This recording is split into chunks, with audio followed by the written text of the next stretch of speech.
Thanks for listening, downloading, subscribing, sharing, and all that other good stuff. This is the Live Life Aggressive Show. Sincere Hogan, that's me. Got Mike Mahler on the other line. Another great day, man. Another good show right here. Got a good friend that has returned, and we haven't talked to him in a while. And it's going to be really good to catch up and see what he's been up to since the last time we had him on the show, man. Yeah, great guy. He's doing a lot of positive things, so we're going to get to him in a minute. Before we do that, I wanted to congratulate some of our VIPs who are using that coupon code LLA to get 10% off the best nutrition supplements around and support the show. We have Robert Dietz, Daniel Walkenhorst, Chris McLeod, Justin Salters, Stanford Lee, Ben Martinez, Scott Watson, Tom Asher, Zach Mann, and Steve Costello out of Australia. They're all using that coupon code LLA to get 10% off. And a ton of people are excited about my new supplement, Red. And I've gotten hundreds of orders since I sent out an email blast yesterday. So people are really excited about this. It's funny because the tagline is, are you tired of being tired all the time? Or are you relying on stimulants? Apparently a lot of people are. Yeah. I saw that email. I was like, yep, that gets right to the point. I can just imagine, man. Yeah. So, I mean, then you read the ad copy, you realize real fast, hey. He's talking about me. Yeah, he's talking about me. When I was writing the ad copy, I was like, this is going to resonate with a lot of folks. Right. But anyway, you have a bottle on the way, Sincere, so you should have that in a few days. Awesome. Stuff is awesome, man. I took 2 caps before I went sprinting yesterday, and obviously I've used the product before. I'm the one who designed it, but it's been a while because I used it early last year, and then I figured out the formula, put it into production, and then it took forever. So I've been waiting anxiously myself to get back on it. So anyway, I took 2 caps yesterday before sprinting and just crushed it, man. I felt great. And it gives you a nice subtle energy. So anyone who's expecting like a stimulant type energy or the equivalent of a strong cup of coffee or an energy drink or something like that, you're going to be sorely disappointed because the whole point is that this is a stimulant free energy source. It's giving you real energy. So anyway, it's loaded with 4 really good ingredients. One's called Shilajit. One is called rhodiola.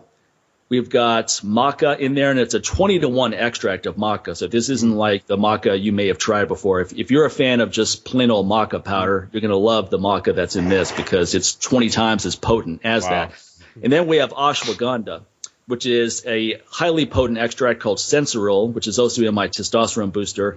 The Shilajit's called Primavi. This is another patented extract. And then the rhodiola is the exact extract that was used in all the studies that emphasize the benefits of it. So anyway, go over to MikeMahler.com, check out all the information on Red, pick up a few bottles, and use that coupon code LLA. You get 10% off of that as well. Man, that's pretty freaking exciting right there, especially when you said that you used it right before sprints. And, daylight savings time is around the corner, so that means, going to be a lot more running in the daytime. It's gets a little suspect when you're running fast as you can in the middle of the night, man. People are like, what the hell's going on? Oh, should I be running too? What's happening? So yeah, man. So yeah, that's going to be really cool, man. So looking forward to receiving that, man. And also want to say a big shout out to all our VIPs that are over also on Patreon. So look here, folks, head over to patreon.com, patreon.com/LLA podcast. Become a monthly supporter of the show. In that little box where you see the one right there, start off with $5, man. That's a good way to start off. You want to add more, go for it. And that helps us keep the show going and growing. And hey, man, and continues to help us to keep bringing good guests on the show, great guests on the show, as well as continue to bring great information on the show as well. So we truly appreciate all our current Patreon supporters. And now we're just looking for the rest of you guys. Hop on board and become one as well. All right. So let's do it, man. Yeah, we've got our good friend Ted Ryce back on the show. And Ted was on a while back and, in my opinion, was the most powerful episode of the series. And him and James Pond have been really the most powerful guests, and then Melia Kaplan as well. But what was interesting about Ted's story and what made it unique is how personal the nature of it was. It was a really dark episode, but it was a very enlightening and uplifting episode as well. So I encourage you to check out that episode if you haven't heard it the last time Ted was on. This time around, though, we're going to go in a different direction. We're going to talk about, because Ted is actually also he's actually a very high-level trainer as well. So we're going to talk some training.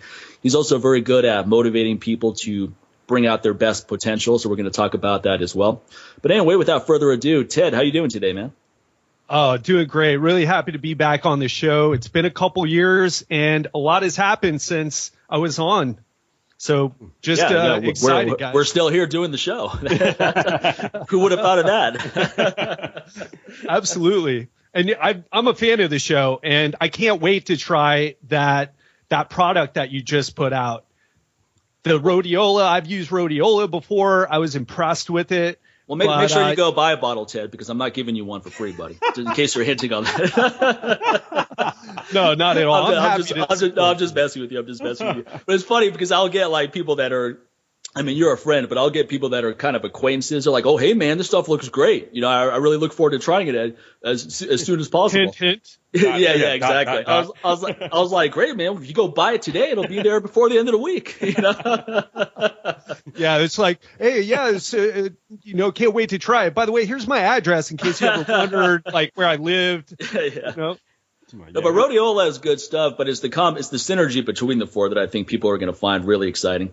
And sometimes some of the products out there have too much rhodiola, where it actually has a stimulatory type effect, which in my opinion is counterproductive, because if you take too much of any herb that improves adrenal health, it can actually cause some level of anxiety. So you really have to get the dosing right, and then you have to mix things together that make perfect sense. But anyway, people can read all about it on my website. Very detailed information there. Yeah. Can't wait to try that out. Huge fan of supplements, huge fan of you. And and bulletproof coffee too. Yeah, but we heard you take it not transdermally, but transanally. Exactly. What's the other methodology for it? It's funny how you call people out, and I appreciate that as well. There's a lot of people. The thing about bulletproof coffee is people always say, "Oh, I love it because it gives me so much energy." I was like, "You're not getting any energy from caffeine." I'm not saying don't drink coffee. Coffee has a lot of health benefits to it, and I enjoy coffee as well. But I don't look at caffeine as a legitimate source of energy. It's just the illusion of energy. It's like saying that, "Oh, I have $20,000 limit on my credit card, which means I have $20,000 to spend." It's like, no. If you don't have $20,000 to cover that, you're going into debt. Just like if you drink too much caffeine, you're going to go into an energy deficit, and then you're just going to be tired more and more. So people that rely on caffeine, what happens is that you're tired today, so you drink caffeine. Well, guess what? Now you're going to be even more tired tomorrow than you would have been if you didn't have it. So then you do it again. Now you're even more tired. So you're just creating this energy deficit, and you eventually get to the point where you don't feel anything off coffee. I mean, I know people who drink. I know people drink a pot. Yeah, I know people drink a pot of coffee and then they go to sleep. Yeah, because even when I work for Red Bull, people are like, "Yeah, man, I drink Red Bulls and I get sleepy." I'm like, "Well, my friend, that's a bad sign." There's this thing called adrenal fatigue. You are the poster boy for that. Yeah, you're getting sleepy because you're making your adrenals even more tired. So now you can't even get the cortisol increase, which is one of the mechanisms that coffee gives you that kind of fight or flight type energy. But anyway. Yeah, we could go on that forever, but hey, no more mention of bulletproof, man, or we're going to cut you off the show here. Exactly. That's a banned word on the show. You can drop F-bombs here. I can tell you this much. Let me say this. Your invitation to come back on the show is not necessarily bulletproof, buddy. Proceed with caution on those plugs, okay? If you don't provide some good content now, it's definitely not going to be bulletproof. I love it. Well, I was just letting you know that I'm a fan of the show. I listen, and I appreciate the humor and the calling out that you guys do. Someone's got to do it, and you guys aren't afraid to do it. I really appreciated what you did with the Jungle Gym and the TRX. And yeah, people need to know about that. And what I like about what you're saying, and even about how you plug the supplements and what you do, Mike, is that we need, and you too, Sinceres, we need to support businesses that are actually making a difference and not trying to just go off their network, which is why so many people are so popular today. It's because they've got this big network. It's not that they're bringing the value. They're not bringing like the life-changing information. And as my podcast has gotten more popular, and I'm thinking, well, but this guy over here, I'm not going to call anybody out, but some of them are just really more marketing than value, and they're more popular, and it's because they've built up this great network. So we've got to support the people who are doing the right thing, and that's what I love about you guys. Well, I appreciate that, man. A lot of people just chase ratings too. So like you said, they've developed this network of, oh, you have big numbers. Even whether I'm a fan of you or not, come on my show because that'll help me. And then, I've got big numbers, so I'll come on your show. Then it's a lot of this back scratching type mentality, where I think what you should do with the podcast is ask yourself, what are you genuinely interested in? Who are you genuinely interested in? And get those people, irrespective of whether it's going to be a super high download episode or not. Yeah, I agree, man. Or the one thing I love is when I get these emails from other podcasters like, "Hey, man, I think, I would love to give you a review, and just ask you to give me a review as well, and we can do that to help build each other's show." I said, well, first of all, I've never listened to your damn show, so why would I give you a review?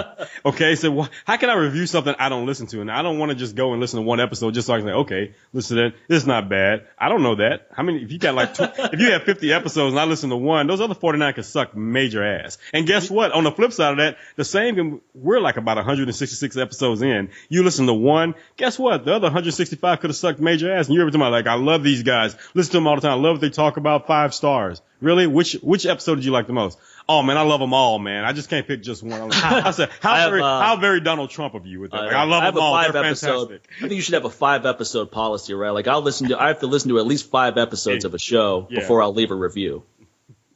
I like that. Absolutely. And what we need, what we need is more reality, more authenticity. And we're leading the way, right? Well, we are, Ted. Awkward pause. I'm just messing with you.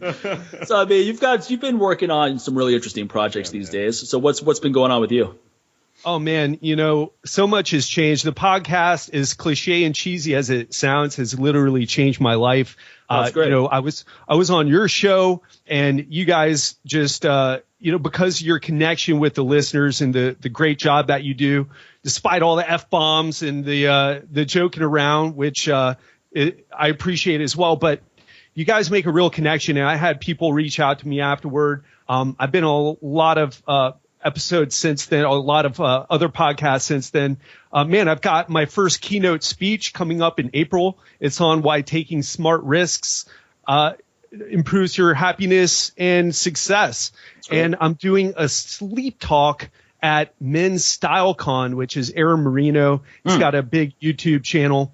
And I'm doing a sleep talk. It's called 5 Reasons Why Sleep Deprivation is Killing Your Success. And, just big things are happening in 2016. I also did my, Grover. I also did my, Be the Change movement, where we're helping people to take more action in their lives. Too many people, like we were talking about earlier, they don't do anything. Maybe they listen to a podcast episode and they feel inspired, then they get out of their car, finish their workout, and then go back to their routine.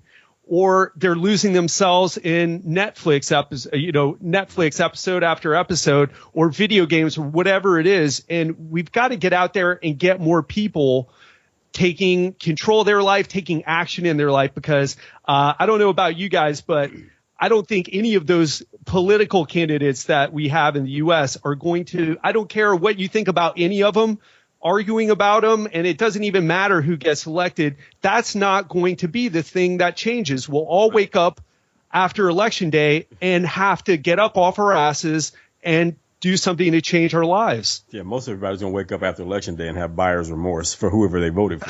That's the thing about it, because, it's just like, they should have lemon laws on politicians. But my thing is, it's like, at the end of the day, you have to start with yourself and not worry about what these guys. My thing is, if you're more in tune to doing what you need to do and knowing what you want and actually doing it and taking action, you could give 2 rat's asses about who's running for what and what they stand for, or at least what you think they stand for. And then if they don't do exactly what you thought they were going to do, you won't be disappointed, because, well, you know what? At the end of the day, I'm still handling my own. And I think that's the one thing that we veered from as in this society over here in the West. We've really stopped being dependent upon ourselves and wanted that. But we're spectators. Yeah. Right? We love entertainment. We love entertainment. Let's just be honest. Yeah. This whole political thing is entertainment, and we love to be entertained. We love to be entertained. We love the bickering back and forth, the arguing back and forth. And because you know what? Once again, like any reality show, for the most part, you watch it so you can say to yourself, well, at least my life doesn't suck as bad as these guys. I thought my life was bad. It's not that bad. Or it could be worse. I could be as pissed off as this dude right here.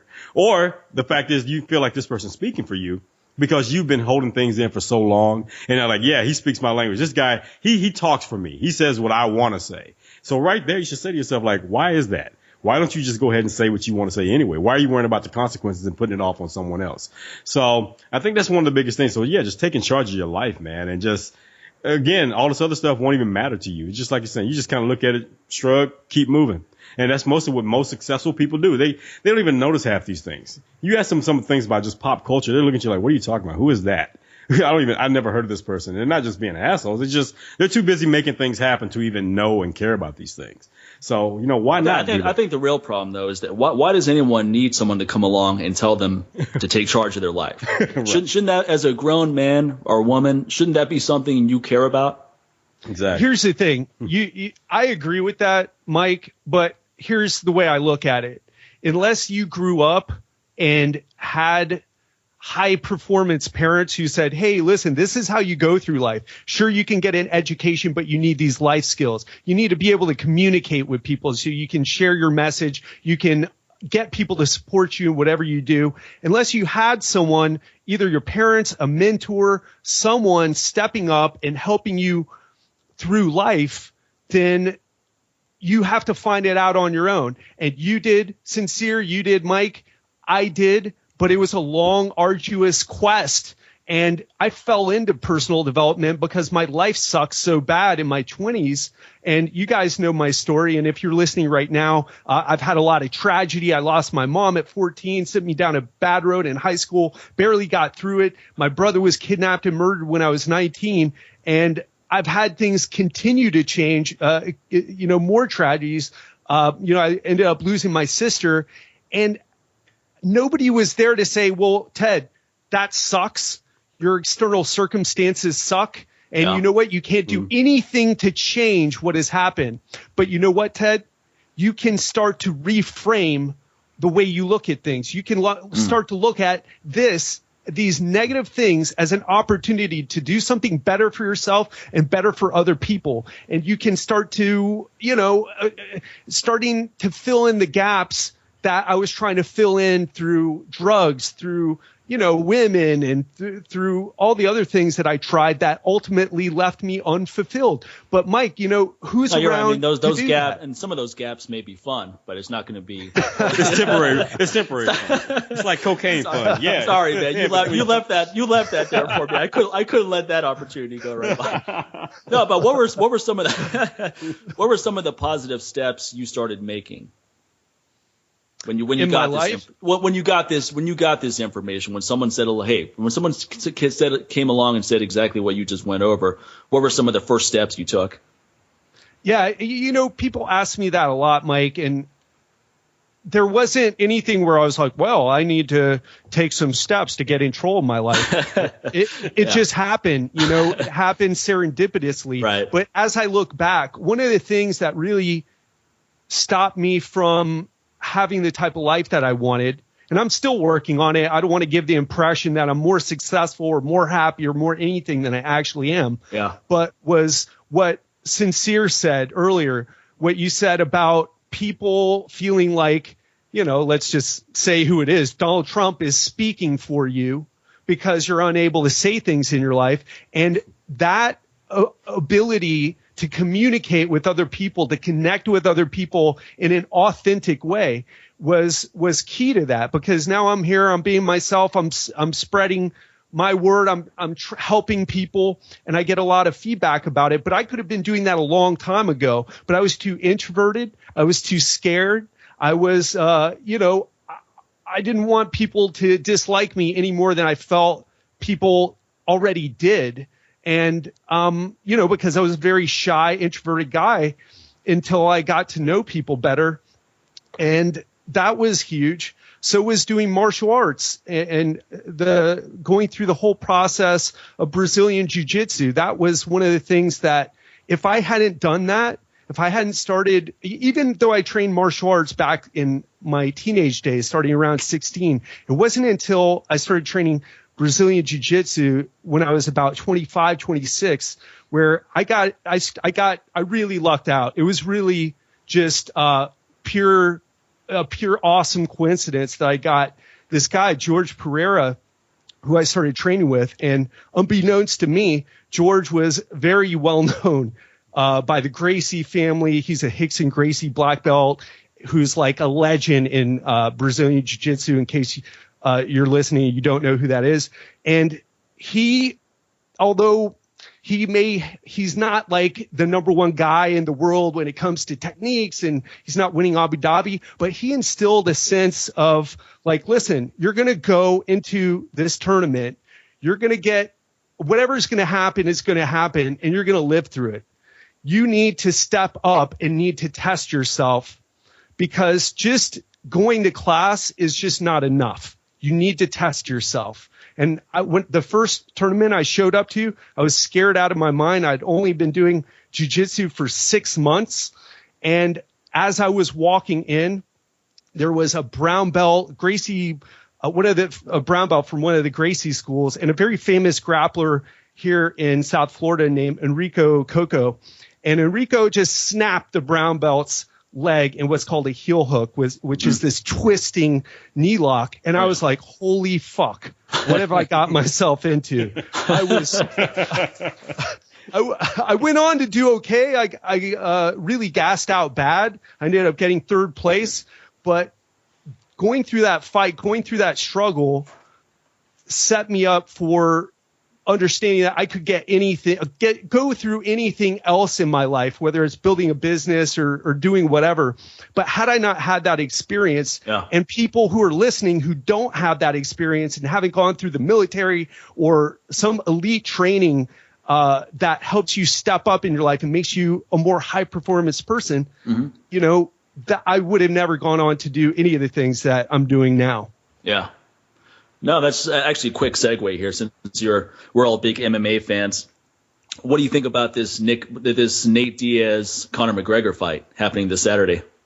Oh man, I'll be honest. I stopped watching MMA regularly when I stopped competing in jiu-jitsu. Okay. But I do. You know what? I'll say that I like Conor McGregor. He has been the first person in a long time that has gotten me excited about MMA, and he's talked smack, but he backs it up. And Nate Diaz has been around for as long as I've been in jiu-jitsu. He was doing MMA, when I first started. So right. I don't think I think he has a chance to win because he's always dangerous, but I think Conor's just at his peak right now, mentally, physically. So I may actually get to see that one. Yeah, it's just one thing that Conor's bringing to the table, man. It's just he's kind of taking it on from another aspect of where John Jones was going, where you just kind of really save. Now, one thing about John, not taking anything away from Conor. Now, John's a very gifted athlete, but he's also one of those guys that really has this belief system. Leading up to him becoming a champion, you could see that belief that John had in himself. And I think it also helps when you have the right people around you who don't just blow smoke up your ass, but they actually believe in what you can do, but at the same time give you room to use that potential that you have and manifest that, and not just try to push you in directions where they need you to go, but just have the tools you already have and just make better use of them, be better efficient with them.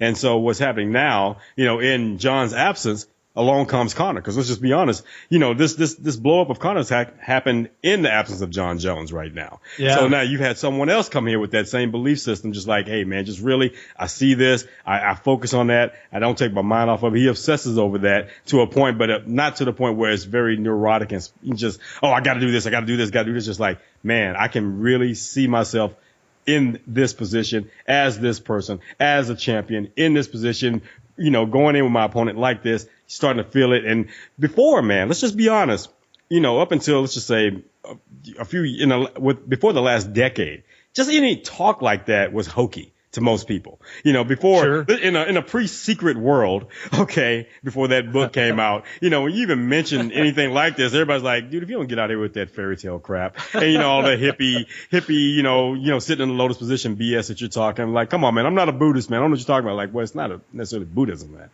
But that's the first thing everybody associated with and thought you had to be this guy that was trying to levitate or something like that, or you had to smoke some damn good pot to even think that way. That's what you were thinking. But now, more and more people, when you start talking, you say something about a vision board to someone now or something like that, it's not as such a strange thing to quite a few people as it was before, but the thing is, you got that vision board, but the next thing is, now that you've seen it, now that you know what you want, Now you got to take action. And I think the key element that's missing with so many people is knowing what the hell they want. And that's what's really making guys like John and Connor, that's what's making them very successful. They absolutely positively know what they want. Not taking away from any other fighters out to say, well, I want to be champion. Sometimes you can just hear in their voice, I'm just going to keep going up the ladder and, I'm going to get that championship one day. You don't hear the conviction in their voice when they say that. It almost sounds like they don't believe it. So why the hell should I believe it? But one thing that's interesting about Connor is like I always say, don't talk about what you're going to do. Just go do it. Then talk about it. Well, Connor has the opposite philosophy. He goes,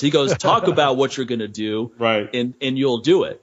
And that's an interesting twist on things is that, but in my experience, when a lot of people talk about stuff, they never fucking get it done. You know how many people I've met in the fitness business who are like, well, I'm going to do this, I'm going to do this, I'm going to do that. And they don't do jack shit. I remember when I took Pavel Tsatsoulin's course in 2002, right? It was the first kettlebell certification I went to. Mm-hmm. And I was excited. I was like, man, I'm going to go do all these things. I didn't talk a whole lot about it, but I just had these ideas in my head. And everyone else had ideas too.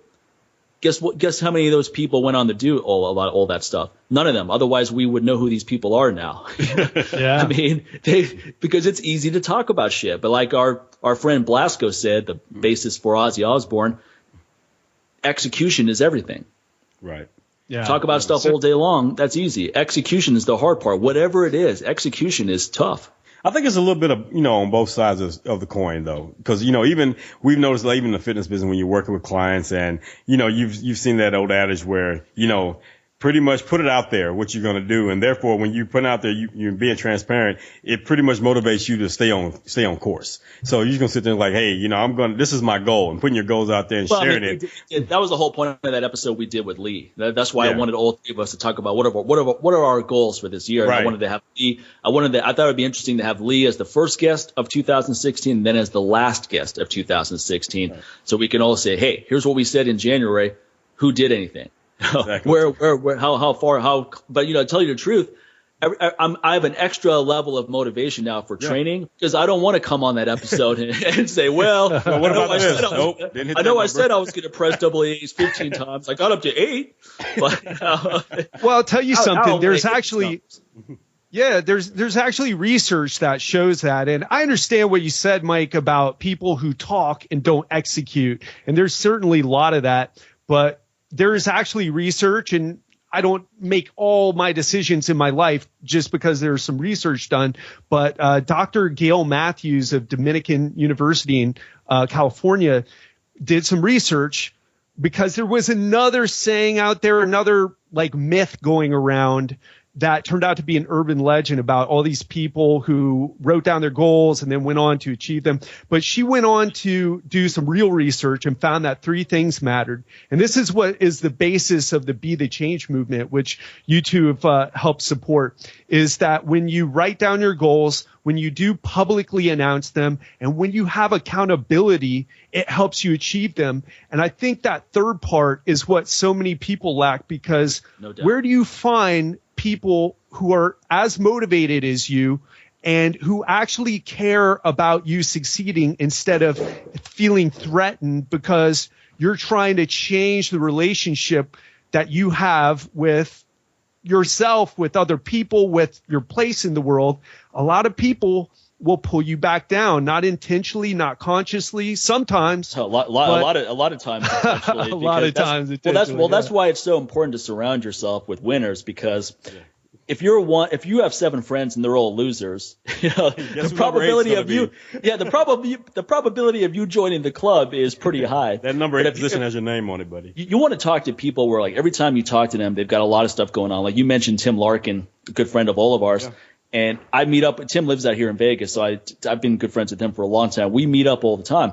Whenever I meet Tim, he's always very excited about whatever he's doing, and he always has something new going on. And guess what? So do I. So we kind of feed off each other's enthusiasm. And he always talks about how he loves meeting up with me, and same thing with me meeting up with him, because I don't meet a lot of people in person that are take charge people making shit happen. And it's really important to have those people. And if you don't know them, then it's important to listen to your show, Ted, and our show. Listen to podcasts where you're hearing these people so you know they exist out there. Right. And you're drawing some fire from that.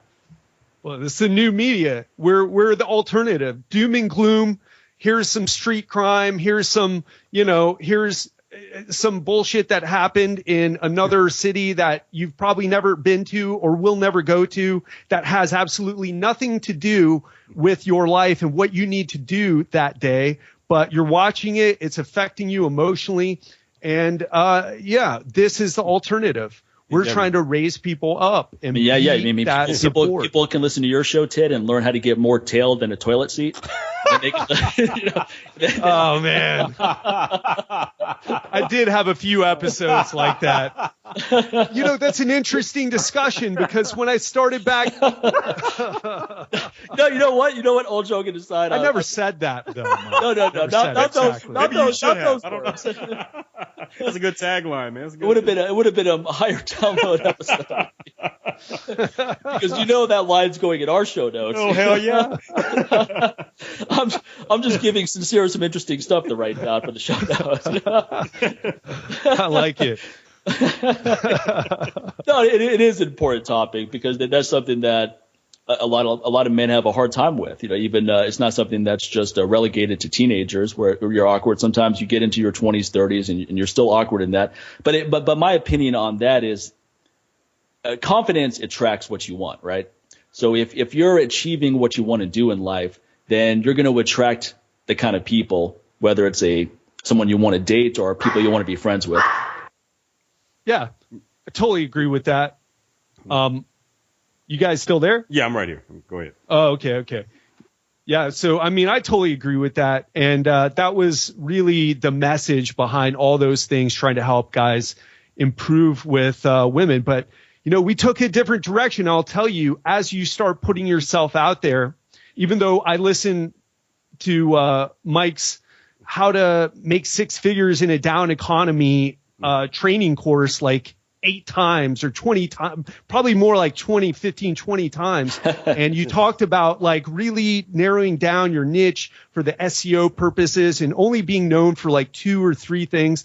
I had to go out there. I had to figure out what I wanted, what I was really about. And it's been this process for 2 years because at first I didn't want to be another exercise guy talking about reps, sets, periodization, and all that shit. And now I've kind of come full circle and I'm talking about a lot of things because I feel like I've found my voice. But man, if you would have told me that back then, I might have been like, I don't know what to do, man. Well, the reality is we always know what to do. It's just we don't know if it's going to work. Exactly. So we need validation. Yeah, I wanted to get into the fitness business for a long time. So I knew I wanted to do that. I just didn't see a gateway, a unique selling point. And then when I started using kettlebells, bam, it clicked. I'm like, okay, this is it. This is my ticket. And not because I felt kettlebells were the most marketable thing. It was just something I was excited about. It was new and no one else was doing it. So all the chips aligned in a way that made sense for this to be my focus. So often when someone says, I don't know what I want to do, they know what they want to do. They just don't want to verbalize it because in their mind, they think they're going to get laughed at or they don't think it's going to work. Or, another thing that I noticed, man, is just people know what they want to do. But the one key element that's scaring them to death and that they're leaving out is that, okay, here's the thing. Yeah, there may be 10 other guys doing it, maybe 100 other guys doing it. But one thing that you always remember, you're the only guy that can do it the way that you do it. And so don't sell yourself short. And there's going to be people that resonate with how you do it, like our show specifically. Hey, we're not the only podcast to talk about the things that we talk about, but we talk about it the way we talk about it. And therefore, we don't have to worry about what other podcasts are doing. And they can try to copy and do whatever they want to, like our show. It won't matter because they're not us, and that's the thing about it. But guess what? I'm not worried about another podcast that I might like. Well, I don't want to listen to that show because, I don't want to end up being like that guy. Well, I'm not, because that guy does what he does because he's good at being who he is, and I'm not him, and I can make peace with that. So therefore, I have no issues with that. I know a lot of people are like, well, I don't want to listen to other people's stuff because I don't want to sound just like them. Well, if you know who the hell you are, it won't happen. Right? Tell me that won't happen. I can listen to 100 podcasts pretty much on the same topic of what we're talking about. I'm not worried about us replicating that show. In fact, if anything, it's just going to help me to make sure we don't replicate that show. I'm like, wait, you can be influenced by style without duplicating, right? Right. Like I like watching Larry King a lot because Larry is very good at getting to the point. He doesn't go on and on and on when he asks questions. He knows how to interject words here and there to keep the things flowing. It doesn't mean I'm copying his style, but I like his efficiency of communication. So that's something I look at. And there's a few other people out there that I like to watch as well. When you're doing a lot of times when you're doing a podcast, And I like to listen to each episode we do because I can catch myself if I'm being too verbose. Like sometimes you'll ask a question and then you just keep asking the question. It's like, okay, you already asked the question. You don't have to keep asking it 5 different ways and then finally let the other person talk. Now I'm talking about myself here. So that's why it's good to pick up these different styles. But like you said, Sincere, if you know what you're all about, you're going to be influenced, but you're not going to be a carbon copy of that. It's not going to be some derivative. Exactly. Well, I'll tell you, I have a different perspective having gone through it. It wasn't fear that was keeping me from finding my voice when I first started out. I conquered that in jiu-jitsu, and ever since those experiences, whether I live, die, fight, whatever, I'm okay with it. Even if there's some apprehension, a little bit of fear, I'm okay with it. It wasn't stopping me. But I'll tell you, man, I was having such a hard time, like, finding the connection between my story, because people were telling me, like, hey, you got to talk more about, even you said this to me not that long ago, Mike, is you got to talk about your story. You can help other families that have been through the same thing. And even Tim Larkin had said something to that effect. And I knew that would drag me down back to a dark state, right, that I didn't want to go back to. But at the same time, I didn't want to be the fitness person either. And I finally kind of, and I'm trying to put it into words, but it's like a feeling now. And it's the feeling that I go after, the feeling that this is right, the feeling that this is in line with what I truly want to do. And once you and I think it's hard to connect with that for some people, especially if you're a guy and you got issues with your emotions. I mean, this for me is a hell yes right now, being on with Mike Mahler and Sincere Hogan. It's no brainer. But some of the other things it took me a while to get that I have to go for the feeling, go after the connection, and everything else works out. Well, definitely, and I think a lot of times when you kind of hung up and kind of stuck like, okay, man, which direction do I want to go in? I think one of the biggest ways to help yourself out is, what is it that I'm interested in? What is the one thing that I obsess about? I always think about. And what is the one thing I would want to talk about? If I just saw somebody, I met them at a party and we're having a conversation, and what would be the thing that I would love to bring up in that conversation, love to share that information with? And I think that's a good way to start when you're thinking about those things and you're kind of hung up like, okay, where do I go with this? Well, I always felt like that was a good way to start. Like, what gets you excited? Because one thing that we always talk about, if it gets you excited and someone can see that enthusiasm, that excitement in you, they're going to get excited, even if they don't even care about that. They've never done it a day in their life. Like, well, hell, man, tell me more. Well, dude, it's obvious that you're very, and if it doesn't get you excited, it doesn't matter if you say all the right things. Exactly. People are going to feed off of that. They're going to go, what, you're saying everything right, but I just don't feel it's authentic. We kind of have that inner voice that lets us know when someone's giving us some truth or just full of it. Exactly. Yeah, I hear that. So are we ever going to talk about training? Nobody asks me about exercise anymore. Well, hey, man. They're like, hey, dude. I was like, man, I've been doing this for 17 years. You just went on and on about how you don't want to be that training guy. Oh, training guy. Right? Let's talk about it. Let's talk about training. You don't want to be the guy who talks about reps and periodization and program design. You're absolutely right. Yeah, it's been this weird circle that I went in, and now I talk about it, but it's just not the only thing I talk about. Yeah, I interviewed Douglas Rushkoff the other day, an author he's a media theorist and professor of digital economics. It just came out with a new book called Throwing Rocks at the Google Bus, which is about how our digital economy is exacerbating like some of the industrial revolution values that have kind of fucked things up in the world, and kind of and how the digitization of our economy is kind of making things worse in some ways, while it's letting guys like you and I start things that are really cool. And he was just, so I'll have people like that on. And I read Doug's books like 15 years ago when I was in a really like radical, crazy state of mind, very angry, very anti-establishment. And I think he's the guy who coined media virus or viral media before anybody else did. And, that's because I connect with his message, and it was really cool. By the way, he works out. So we were talking about training too. But yeah, man, but I've done personal training for 17 years, and I've worked with a lot of cool people. And I say that health and fitness is the foundation for success in all of your life, in every area. Yeah. And that's why so many people, I think, are not feeling as energetic. They're not feeling as confident in going after it, is because they stay up all night. They don't get sleep. They don't get exercise. They eat too much food, or they eat the wrong types of foods. I'm preaching to the choir with you guys. Well, I mean, there was just adding to what you're talking about. There was a guest on Larry King's show last night, a brain health expert, and he was talking about how exercise engages the brain more than anything else. And the funniest part about the episode, everyone's got to check this out, is that Larry asked him, "Hey, what's a Hindu squat?" And he's like, "Well, let me show you." And then you get to see Larry trying to do Hindu squats on the episode. That part is extremely comical. Even the guy showing him how to do a Hindu squat, completely wrong. I was like, I need to send this guy my tutorial on YouTube. But Larry trying to do a Hindu squat, that was classic. But it was a really salient point about how exercise engages the brain more than anything else. It just shows how paramount physical training is for brain health. Yeah, just kind of alluding to what you just said, man. I saw this meme and I have to post it, but I could change that number big time. But on the number it says, after age 40, being in shape is your duty, obligation, and responsibility.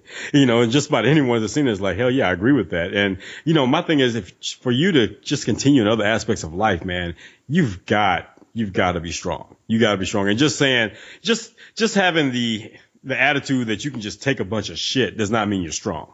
Okay, this thing like, I'm like Teflon, I'm just gonna let it bounce off me. No, strength goes in other ways as well. So, you need to be physically strong because again, it's gonna transfer that mental, and then it's gonna be vice versa as well. So my thing is, you got to be able to tell yourself, I can do this. I can actually pick this bar up. Well, no matter how heavy it is, it's like, okay, yeah, I'm tired. I'm gassing a little bit, but I know I can get one more rep in. I know I can still feel one more rep. I'm not going to fail you here.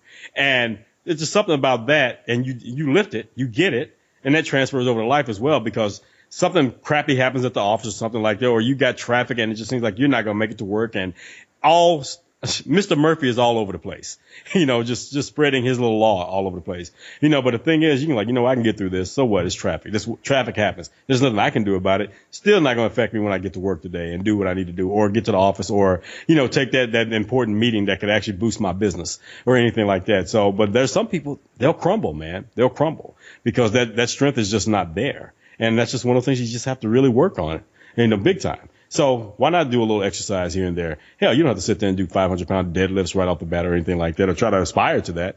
But hell, how about just getting up and taking a walk around the block without your phone? That's what I always tell people, take a walk without your phone. It's just you. So you can actually be a little bit more in tune with what's going on out there, and just watch the energy boost that you get. You'll probably see things even if you walk in your neighborhood, you'll probably see things in your neighborhood that you didn't even notice before, because you probably had your face stuck in your phone while you were walking, or you're listening to something and you were so focused on that you were missing these things. And who knows, what the things that you'll start to like, that'll get you motivated and get you going, instead of just trying to look for someone else to motivate you. You be, like Mike was saying last week, there's one thing about, being to aspire to things, but don't look to people to have to inspire you or motivate you. That's one thing. It's fine to have someone, okay, I aspire to go there with my life as well, but not necessarily in the same place where that person went. Well, the only problem, we all try inspiration from other people, but the only problem of overly fixating on that is you start comparing yourself too much. Yeah, exactly. And that's the biggest thief of joy right there, comparing yourself to someone, man. It's just like, well, I need to do it like him. Or, well, I'm better than him, or I'm not as good as him. That starts chipping away at you, just big time. Well, it prevents people from enjoying accomplishments. So, for example, you could deadlift 550 and not even be, and it could be the most you've ever lifted before. Right. But instead of being excited about it, you're going, oh, well, other people my body weight can deadlift 700, so this is nothing. Right. It's like, hey, it's great to keep striving for more, but at the same time, be grateful for what you have as well. Yeah, definitely. Yeah, so true. Absolutely. And I'll tell you, speaking of, cultivating discipline, I have kind of fallen out of going to the gym, deadlifting, squatting, bench pressing, all that stuff. And now I'm on this new kick where I've always been pretty good at deadlifting, not as great at squatting and bench pressing, but, I'm doing this body weight gymnastic inspired workouts now from a guy who you guys should totally get him on your show. His name's Christopher Summers. And, I've been following a lot of his teachings and programmings. And I'll tell you, man, I've never sucked at stuff so bad. It's so challenging trying to work up to like a body lever or, to a human flag or a handstand. And I've always felt like, the body weight stuff was not that challenging because the Brazilian jiu-jitsu background is a lot of crazy movements and cartwheels and all just sorts of just really wild body weight exercises that you do to pass the guard and get into submissions. But man, I'm having my ass kicked right now, and I'm not very good at it, but I'm having the time of my life doing it right now. You guys know Christopher Summers? Yeah, I'm familiar. I'm familiar with. Yeah. He came out with a book that Iron Mind used to sell a while back, so I'm actually pretty familiar with this stuff. I think if I'm thinking of the same guy, he got called out early on, and now I think he's stepped his game up. I wasn't a part of it back then because I was doing, jiu-jitsu, and then I was lifting weights because it's kind of a bad idea to do a bunch of crazy stuff. It's just better to do really stable strength training exercises, in my opinion, when you're doing all the wild type of exercise that you do in Brazilian jiu-jitsu. Right. But man, I don't know if it's the same guy or not, but I'm pretty sure it is. Yeah. But yeah, I'm a big fan of bodyweight stuff, and a lot of the moves can be really challenging. Dragon flags is one of my favorite core exercises, and that's something that very few people can do well. I've taught courses all over the world where I'll have people try dragon flags, and really strong men and women just fail miserably at it. So a lot of the bodyweight exercises can be really challenging. Ring pull-ups I'm a huge fan of. That's a staple in my regimen. I went through a phase where I did a lot of bodyweight stuff, where I only did bodyweight training, and it was more repetition work. So it's different than what you're talking about, Ted. I think I worked up to 1,000 Hindu squats. I was doing 500 Hindu push-ups, just crazy reps, doing a lot of back bridges, a lot of the stuff Matt Fury was putting out there. Yeah, Matt Fury, combat conditioning. And it was fun, and it was different from what I was doing at the time. So it was a nice diversion. It was a nice experiment. I always find that I end up going back to the basics at some point, though.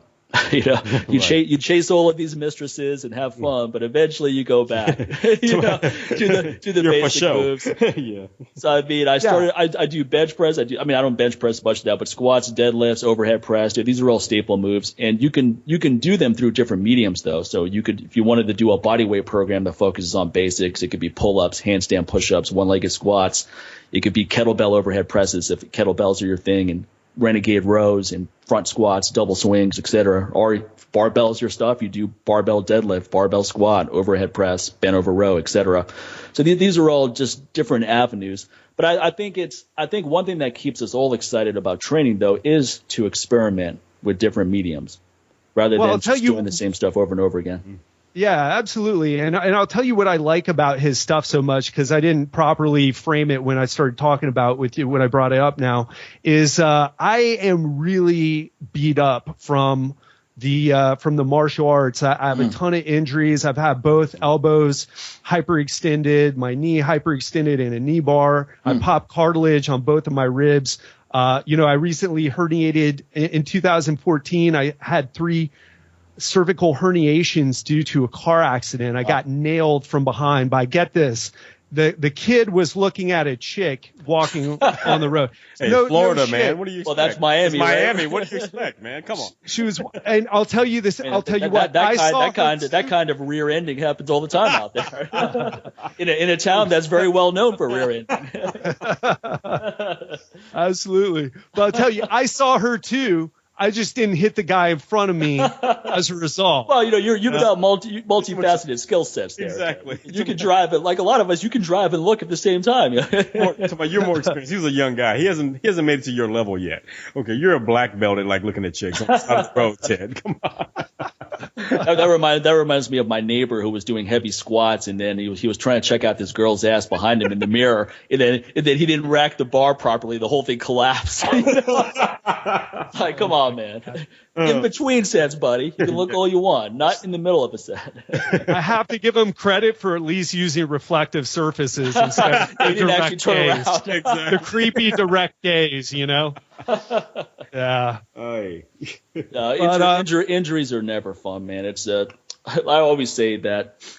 Like Dana White said a funny thing, like, what are your training goals for this year? And Dana White's like, my number one training goal is not to get injured this year. Yeah, absolutely. There's a lot to be said about that. Especially when most of his employees are like getting injured. Yeah. Right. No, I mean, you can have all these goals, but guess what? If you get injured, you're definitely not going to hit. You're not going to hit any of them. Well, I'll tell you something about the industry that I find a bit controversial, right? Like we're all enamored with movement, with big deadlifts or the muscle ups on the rings or things like that.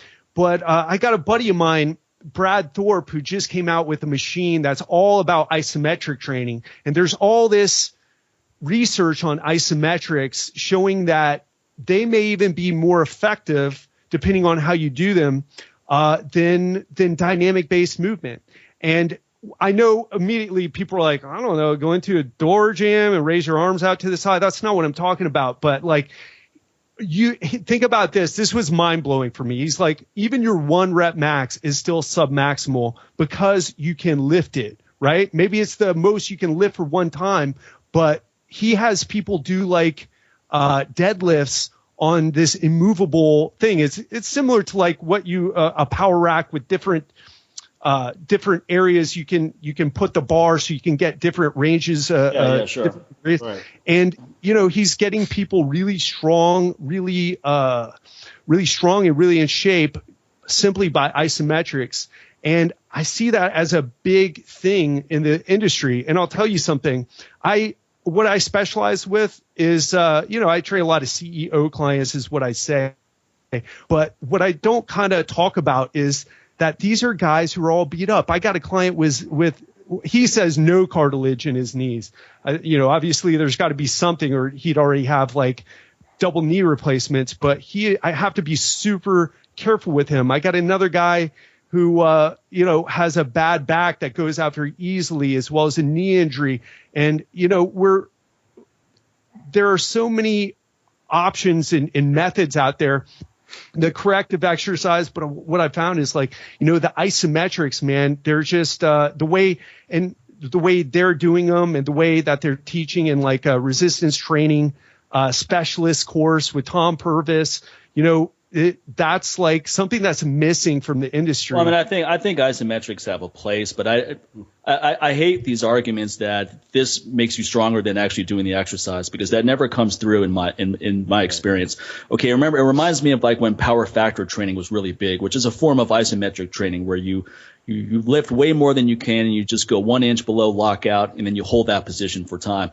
And like Tony Robbins is like, man, I took my bench press from 135 to 500 pounds. And the part he left out is 135 was full range and 500 was just holding the lockout. But it never improved his full range, right? So if I do an isometric move on deadlifts, and that may help me blast through a plateau. But if I only did the isometrics for an extended period of time and then I decided to go back to full range deadlifts, there's no way I'm going to be stronger on that, because you lose the skill set. The actual move is a skill set too. Yeah, exactly. If I just do sprinting and decide, okay, I bet this will carry over to marathon running, no, because I've trained myself, I've honed in that skill of sprinting, which is a totally different skill set than marathon running and vice versa. So isometrics have a place, and power factor training is another version of it. These things are all great as supplemental, but I don't think they take the place of the basic movements. No, I totally hear what you're saying, but just the fact that what I was trying to bring up is that people are so into the idea of moving and lifting heavy weights or doing these great moves, right? But when you start to get beat up, when you start to get injured as a result of doing that, it provides something. That means you have poor technique, exactly. Right? I do.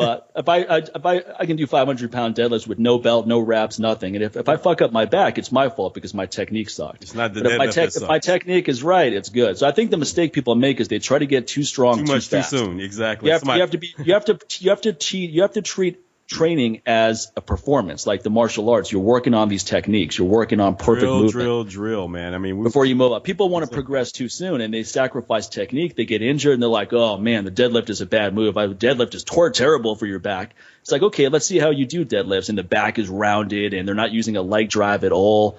And it's more of a Romanian style. So I think when people get injured from training, that's a problem right there. Because Steve Maxwell made a good point saying that Maxwell makes a great point saying you should never get injured from your workouts. The whole point of working out is to make you more resilient for everything else you do. Exactly. I agree with that. What I was talking about more is the guys who are maybe injured or messed up or lacking mobility, either from sports or from living a sedentary life.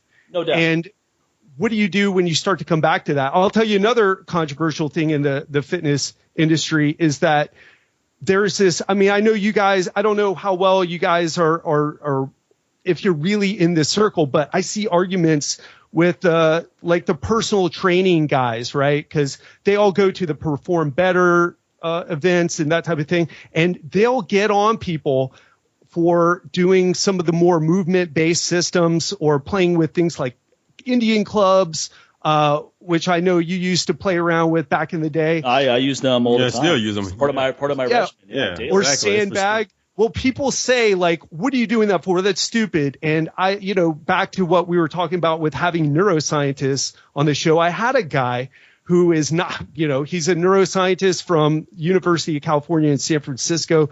He actually heads up the lab there. And I asked him, I was like, I have this hypothesis that these more complicated movements, although maybe they're not ideal for building strength, building muscle, like a deadlift would be, but it stimulates your brain in a different way. And I think intuitively we all know the answer, but he was saying, yes, that's what it seems to show. That's what the research is showing. But we have people who are kind of jumping on the people who aren't doing like, hey, you got to Mark Ripto it, just you follow starting strength. And if you do anything other than that or any type of fancy moves or anything, you're just wasting your time. Yeah, but that right there, that's just fitness religious zealots, and I don't have time for any of that. I could really care. Here's my thing. People who have the best performance. I was like, if you were actually, training successful people, you wouldn't even have time to be trying to tell me, hey, stop doing that. You're too busy actually successfully helping your clients, be healthy and get stronger. You don't have time to watch what the next guy's doing and then comment on that. Now, if it's something just asinine, like, the world famous Jillian Michaels kettlebell swing where she has her head up her ass, when she's going that far back. Okay, yeah. I saw that, yeah. That's good for comedy, but it's just like, but I'm not going to sit there and go into a tirade and write a freaking blog post that's going to be like 10 paragraphs long of why Jillian Michaels should not be doing those kettlebell swings like that. My thing is, even because it's always funny how people they'll see that video, and that video's old as hell, but someone still finds a way to just discover it and then post it on my page like, Sincere, what do you think about this? I'm like, oh, yeah, the world famous Jillian puts her head up her ass technique. Good for her. That's pretty much where it's been all this time since I've seen her on TV. So why not? So, and you also, when you're looking at advice from someone, look who has the best performance. Look at someone like Louis Simmons, extremely innovative guy, always coming up with new shit. He's not a guy where like, just do deadlift, squat, and bench, and you'll be fine. So he's not producing the best powerlifters in the world by just doing a meat and potatoes type training system. He's always doing innovation stuff. In fact, Scott Shetler just came on the show saying that Louis just came up with this new machine for developing more speed and power and so forth, and it looks like a Smith machine. So a lot of people are probably going to give him crap, but you can't give a guy crap who has the best, who's producing the best performance, including his own performance. The guy's, I think, pushing 70, and he's still lifting really heavy weights. And some will argue, those guys are using anabolics. Fine, go use whatever they're using and see if you still get their results. Doing your bullshit training system. You're not going to come close. So whenever someone's giving advice, I always look at who has the best performance. Yeah, totally agree. And that's what I kind of like about you guys, and that's why I'm kind of like a bit divorced from the industry and kind of why I didn't want to go down that road. It's because I feel like it's become a pretty negative place with a lot of people who focus on the talking on message boards but not training. But that's the problem. All of these people have one thing in common: they're too busy. They talk more about training than actually train. Exactly. Yeah, those of us who are actually getting stronger and all that, we're not pedantic. We're actually working out, and I'm open-minded to anyone who has advice to give me on how to improve performance, especially people that are actually training, because that's where you find out what works and what doesn't work. You can read you can read Mel Stiff Super Training back and forth 5 times in a row. You can research things all day long. You don't know what works until you're actually doing it. Exactly. Yeah, that's that experience versus research. I mean, what do you guys, have you had Brad Schoenfeld on your show or Alan Aragon? No. No. Just that was it. Should we? No, well, those are like the guys who are held up in high esteem in, the personal trainers. You know who's held up in high esteem? Who's been on the show? Charles Poliquin, Ian Cave. Oh yeah. We've had the best strength coaches on the show. Mark Philippi. Yeah. So if we want to get the best people on the show, we know who to go to. And Charles Poliquin is one of them. And Charles Poliquin is always learning new shit. Every time we talk to Charles, he's got new things that are going on. He could easily just keep regurgitating what he did 20 years ago, which was fine. But he's always extremely innovative and on the cutting edge. I like Charles a lot, and I learned what periodization was from Ian King back in the day. I can't argue with that at all. A lot of people take shots at Charles, because of how because he's the best in the business. When you're at the top of the pyramid, a lot of people are going to take shots. Hey man, look, when you're at the top and everybody's at the bottom, they're probably going to start trying to throw rocks up there to the top of the hill, man. That's just the way it works. You don't have to agree with everything Charles does. I certainly don't, but I always listen when he's talking, because he knows way more than I do about productive strength training, and there's always going to be something I can pick up and apply and learn that's going to be useful. Again, it becomes Bruce Lee 101, man. You take what's useful, man, and then just throw out the stuff that's not useful to you.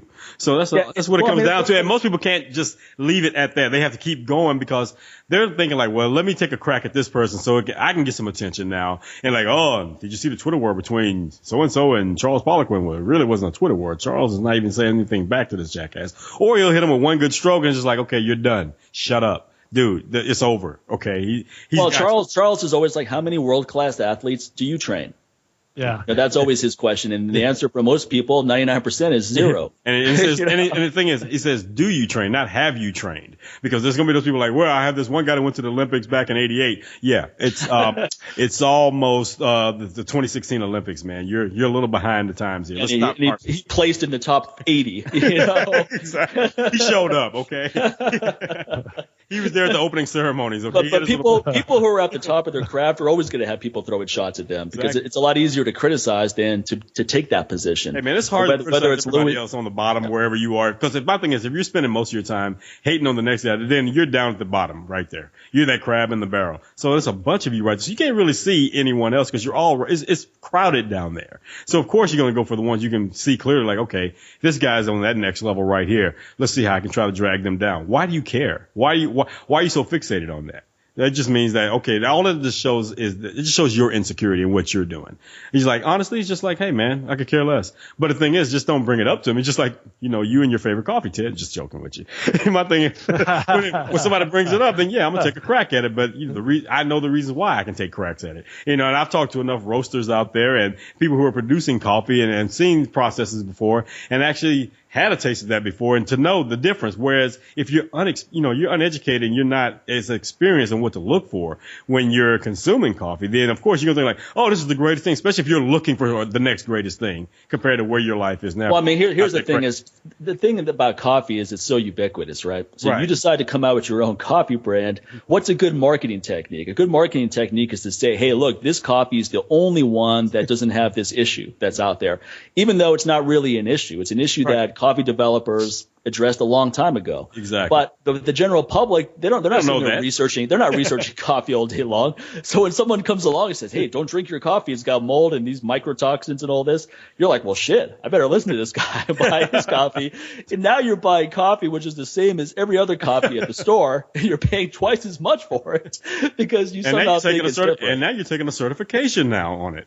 Like, come on, really? We're doing certifications over this topic now, really? So then that's when you should wake up like, wait a minute, I've been duped. Yep, you've been had, you've been bamboozled. Okay, so you're just another dollar sign at that point. But I mean, there's not a lot there's really nothing new in a lot of different arenas that's coming out. I'm not talking about technology because that's always innovating, but there isn't a whole lot new in most arenas. So what most people do is they look for something that hasn't been talked about for a long time and then repackage that, put a little twist on it. Bam, or they try to create solutions for the problems that don't exist. That's another issue, right there. That's a wild, crazy time out there. I'm going to tell you about problems you didn't even know you had. I know you better than you know. It's a bit of the wild, wild west when it comes to that stuff. I'll tell you, it's definitely the wild, wild west. Yeah. I saw someone who's a doctor of physical therapy, so he's a doctor, right? He's got a DPT. He said, "Hey, I'm a doctor." He's selling this fat loss cure, and he called himself a doctor, which he is for physical therapy. Right. And he also called himself like a neurohormone fat loss modulator. I'm probably fucking it up a little bit, but that was like the complexity. It's just like, dude, how can you do that, man? And take yourself seriously. Sounds like a science fiction character. I'm a Yeah, no kidding, right? Modulator. Like, come on. Yeah, Marvin the Martian. Yeah, that's what I was thinking about when you said that. I was like, I saw that on Bugs Bunny once. The problem is a lot of people feel like they have to have all these bullshit terms to stay marketable. Where, in my opinion, it's the opposite. Be more authentic, and you're gonna separate yourself from the herd. Like I sell supplements, but I don't feel the need to do anything over the top. The testimonials from my T-Booster, those are all legitimate testimonials. Those are not made-up testimonials. The ad copy is just informative. It's like, here's what's in it, here's what it does. That's it. So I actually had to stop taking that one, man, because it was getting me a little too focused on other things. Focused on and that's a great testimonial, and that's on my website. I remember you emailed me that. I was like, this is going on the website. Like, all I think about is sex and women. It's like that's a problem a lot of guys wish they had. Yeah, man. But I got to hand it to you that I've tried so many of the T-boosters from companies that you've even named on your show before. And man, that was the only thing that ever did anything for me. Well, that's cool, man. I appreciate it. So, I mean, you're right. It's the wild, wild west. And in particular, in the supplement industry, it clearly is. So now you have to self-regulate if you want to be a man of integrity or run a business with integrity. You have to say, I'm going to get the highest quality ingredients. I'm going to make sure they're made in FDA-approved labs where it's going to be safe and free of any heavy metals, other problem ingredients. And then I'm going to not lie about what the benefits are, and then you offer a money-back guarantee if people aren't satisfied, right? So you're covering. You're making sure the product is safe. You're saying, here's what it does. If you're not happy, no problem. You get your money back. Yeah, absolutely. And do you guys know, I'm trying to remember his last name. His first name's Gary. He's a former FDA special agent, and he's all into the primal. He's into the kind of the paleo thing, but he uses other things as well. Sounds vaguely familiar. But I had him on the show. He wrote an article saying basically if you buy your supplements on Amazon, they're most likely fake, counterfeited. You can't trust buying supplements on Amazon unless it's from the exact distributor. Like if you're ordering Garden of Life or Mike Mahler. Right. You have to get it. It has to say their name. But the lengths that people go through to counterfeit supplements, I mean, he really goes into depth. I'm just kind of saying what I learned from him. But, I'll find the article. I'll send it over. That's really interesting. Yeah. And not surprising one bit. Because, I mean, right now with the supplement industry, someone could say that the exact ingredients that are in my T-Booster, they could say it's in their product, and then none of them are actually in it. And no one's regulating to see whether that's true or not. So that's why I always tell consumers, I go buy from someone you trust. That's the best insurance policy. So if you don't trust me, don't buy my products. If you research who I am, you think I'm a man of integrity, then buy it. And I know who I am, but you don't know who I am. So you have to do a little bit of research. And I think it kind of helps when, hey, if you got questions and you email the company, and, there's no reply back, or there's a reply back a week later, or it's a reply back with broken English. And, you start thinking like, wait, huh? What? So I think that's kind of one of the benefits that you have right there, Mike. It's like, hey, as soon as someone buys a product, you're pretty much, you have a follow-up email where it's like, hey, here's how to take it. Here's how to take the formula. It may work best for you. If you have any questions, feel free to email me. And they do, and you reply back. There's a big thing. Whereas most of these big companies, that's not going to happen.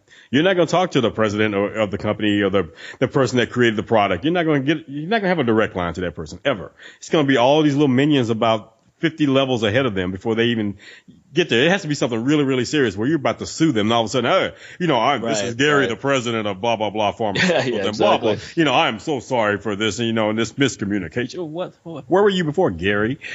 Come on, man. Right. So there's a difference. Yeah, you guys saw what happened with Muscle Farm too. That wasn't the quality of the supplements, but I guess taking money out of the company and using it for things that they weren't supposed to. Is this this is a new development, Ted? I haven't heard this. This was I don't know, within the past 6 months or so, something like that happened last year. And the guys, I don't remember exactly if it was they just had caught them or if it was the results of the trial, because I read it a while ago.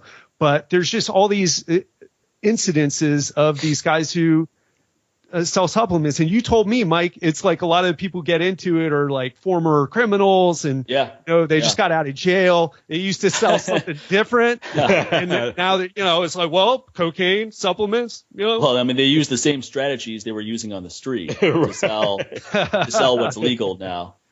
I'm always suspect of companies that sponsor a bunch of people, because that means they're putting all their money into sponsoring athletes who are being paid to say they use a product. Why do you have to pay someone to say they use the product? They should be using it because they're actually benefiting from it. I mean, if you make supplements that work, don't you think athletes would be happy to pay for those things if it's going to improve their performance and whatever their endeavor is? So when you have to pay someone to endorse it, that's suspect number one. And number two, when you're just putting a lot of money into marketing, you're in every magazine out there, you're popping up on ads all over the web. My attitude is put all your money into developing a great product that works, and word of mouth will take care of the rest. Yeah, couldn't agree more. That's what it needs to be about these days.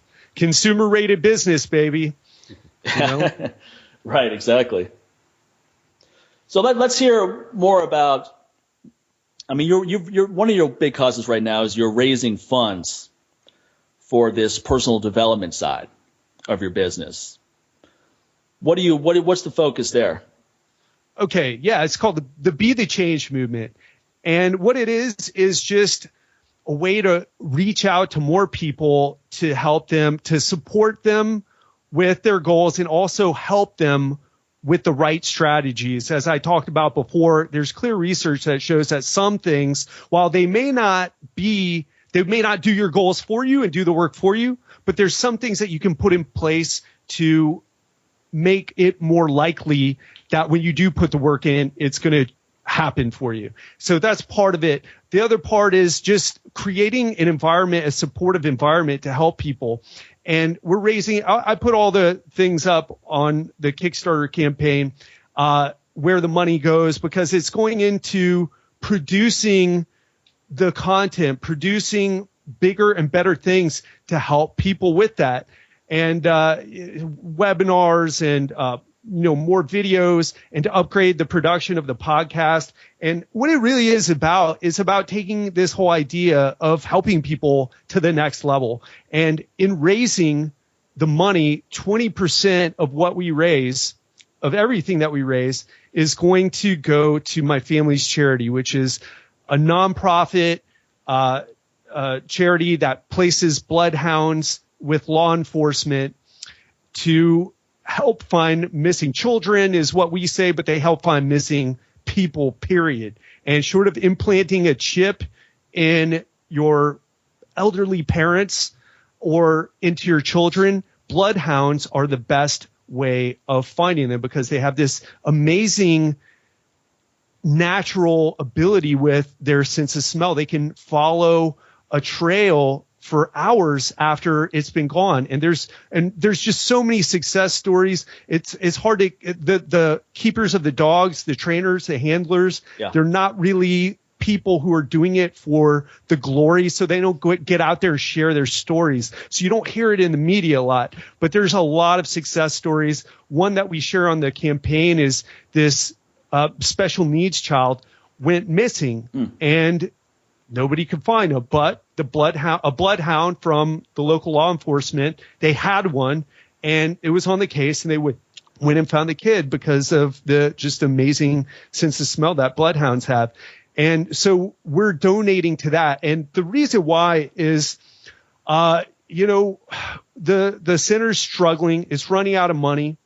I'm struggling in the way that I want to reach more people, and I'm not sure how to do it. And we've talked on this podcast today about how people are they're finding things to manipulate people and creating problems, and everybody goes batshit crazy and goes and buys the products. I will never do that. That is not me.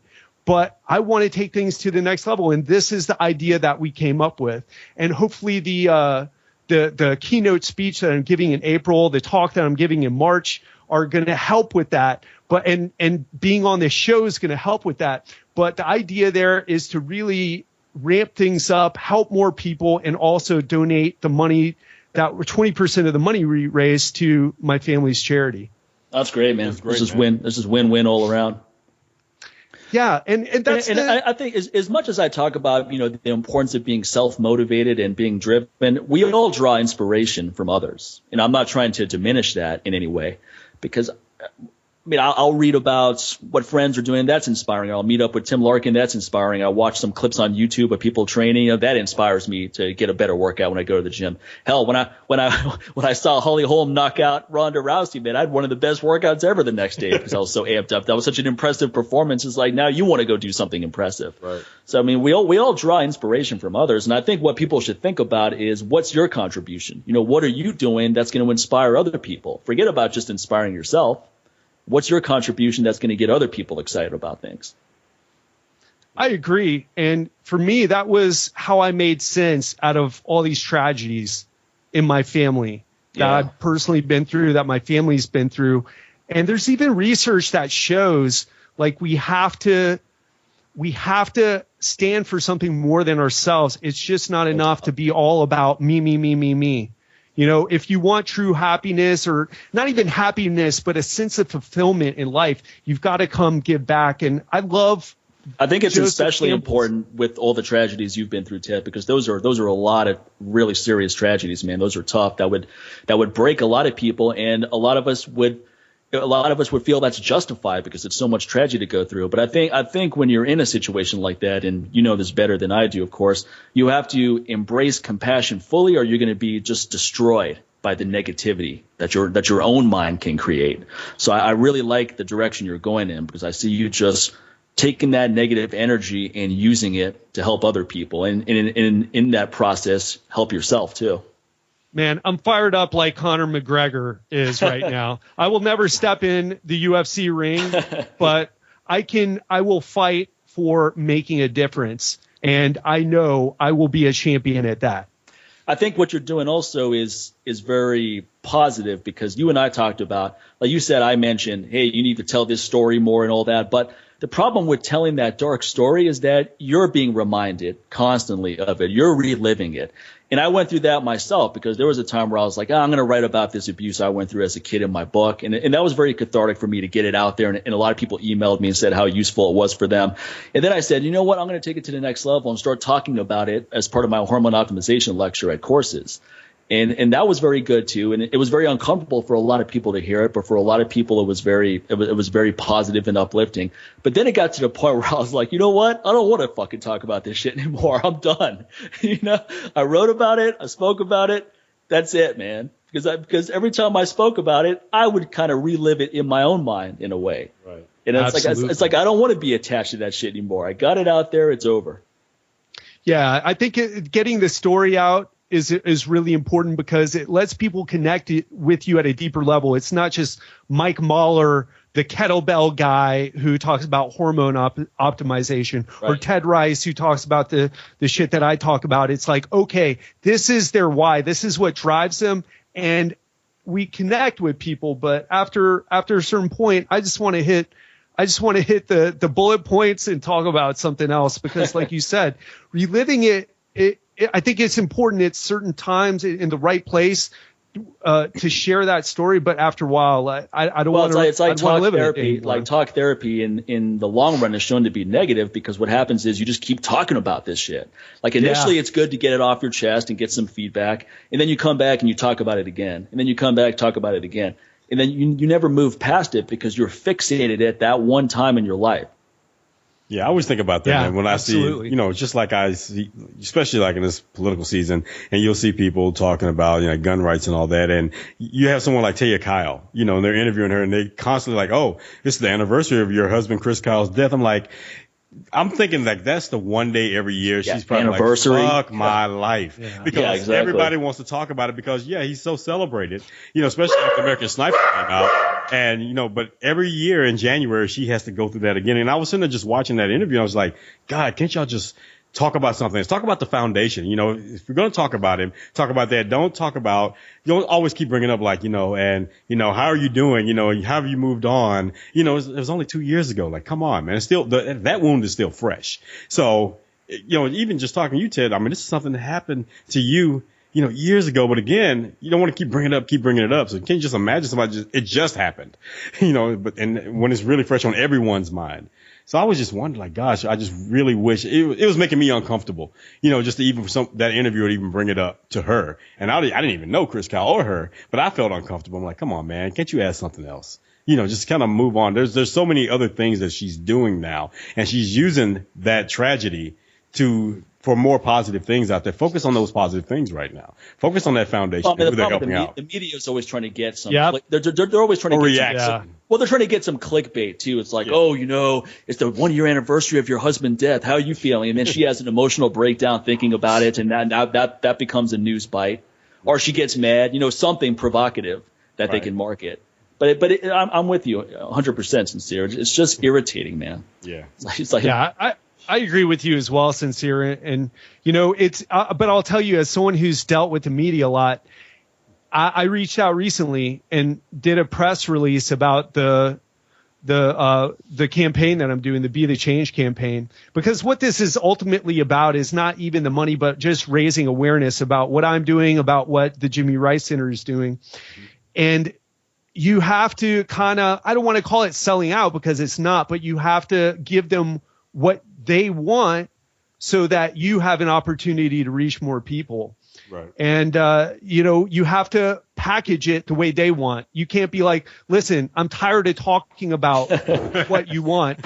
Let's talk about the inspiration. Let's talk about what I'm up to now. It has to be, at least that's why I love podcasts and that's why I love being on this show, because it's not like that. We're focusing on the future, but the media is still stuck. And until one of two things happen. Either A, they get disrupted so much that they have to change, or two, they just go under completely because they can no longer compete because that's not what people want anymore. That's what we have to deal with. Yeah. This whole clickbait world is really irritating. God, it's so irritating. Clickbait could be, is Larry King a child molester? And then you click on it. Of course he's not. He just had an episode where he had, it's like you people, man, have no shame. So true. Yeah. Just, one weird trick, lose 10 pounds. Exactly. Yeah. It's like, we could chop off one of your legs. You just lost 20 pounds. There you go. Hey, I can tell you right now, I put in the show notes, how you guys discuss how men can get more tail than a toilet seat. Somebody call it clickbait, but hey, we talked about it. So that's the truth. It wasn't and that's in the show notes too, right? Exactly. That's not like how the theme of the episode. Yeah. Everybody shares how you can get more tail than a toilet seat. Episode 167. And they're like, well, you know what it is? Advertising isn't working. And people are struggling to try to make a difference instead of just doing the shortcut, the most effective way, which is to be yourself and tell the story, right? Or to consistently put out good content where people expect to read content anyway from you, no matter what you put. And that's the thing about it. The consistency of good content is not there. Right. And that's the reason why they have to resort to the clickbait. That's the thing about. So if you have a site where you see that traffic, people are coming there constantly. You don't have to do that. They're going to your site every day anyway. for the most part, or as much as possible to get their information, because why? They feel like they know, they like, and they trust you. And that's the problem. Most people that are dealing with clickbait all the time just try to build an audience. No one probably likes them. They don't really know them, and they probably don't effing trust them. So, well, that's why you also have to be cautious. That's why you also have to be cautious, because advertising is not working. Now, what a lot of marketers are doing is a Trojan horse method, where you're trying to get people who have, let's say, a popular YouTube channel. Right. And these people are popular because they're honest and authentic, and then you're trying to get them to endorse your products. And a lot of these people are enticed by the paycheck, so they do it. But guess what? Now you're no longer trustworthy and authentic. You just got bought off. You just sold out. Yeah. The paycheck or the free products or whatever. So now that doesn't work out anymore. And that's something that's an epidemic in the fitness industry, is how easily trainers are bought off. You could just say, hey, I'll give you $100 a month and send you some free product. And a T-shirt. If you, just wear my T-shirt every time you. A T-shirt, which further endorses, the companies. Like now you're basically wearing a shirt where they're getting free advertising. You're walking around with this fucking shirt on, and a lot of people buy into it because they're so hungry to make money. Yeah, absolutely. Well, I'll tell you, I don't have any sponsors in my show. I'll tell you, I don't know what the craziest sponsor request you guys have had, but I had a guy reach out to me. It was for underarm wipes. Like, hey, you know how sweaty armpits can cause people to feel, or guys to feel less confident. And I'm like, dude, you don't listen to the show, man. Again, bringing up solutions to problems that really don't exist. It's we have deodorant for that. Exactly. Yeah. Or it's called. I worked out. That's what happens. Exactly. And if it's people hot, don't like it, if I'm nervous, don't work out. Yeah. Hey, maybe you should feel more confident, because with that sweat, you're producing these pheromones. And, you're detoxifying a little bit there. So, sweat's not. In fact, you're cooling your body off. Sweat's not necessarily a bad thing, man. Again, absolutely. That's what I worry about. I'm in the gym working out all this. Like, oh man, my confidence just went down because I'm sweating. This hard deadlifting stat, That's what I'm thinking about before I'm about to pull 550, for VR.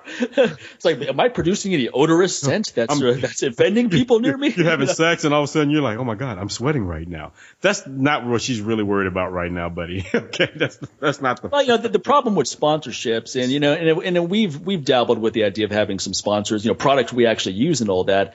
But the problem is it actually beneficial for the person that's paying for the sponsorship?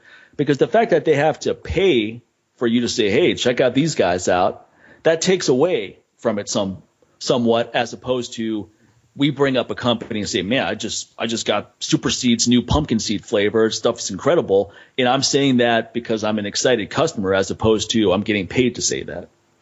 Absolutely. Yeah. You tell him, Mike Mailer. I know, and I've actually tried sponsoring a few shows, man. So I know personally how ineffective it can be. So there's a few shows out there that I paid pretty substantial amount to sponsor, and my criterion was, I want to send some product for you guys to try. If you like it, then I'll come on as a sponsor. Of course, they're going to just say, oh yeah, we used it, it's great. And I should have said, well, give me some specifics on what the benefits were. Right.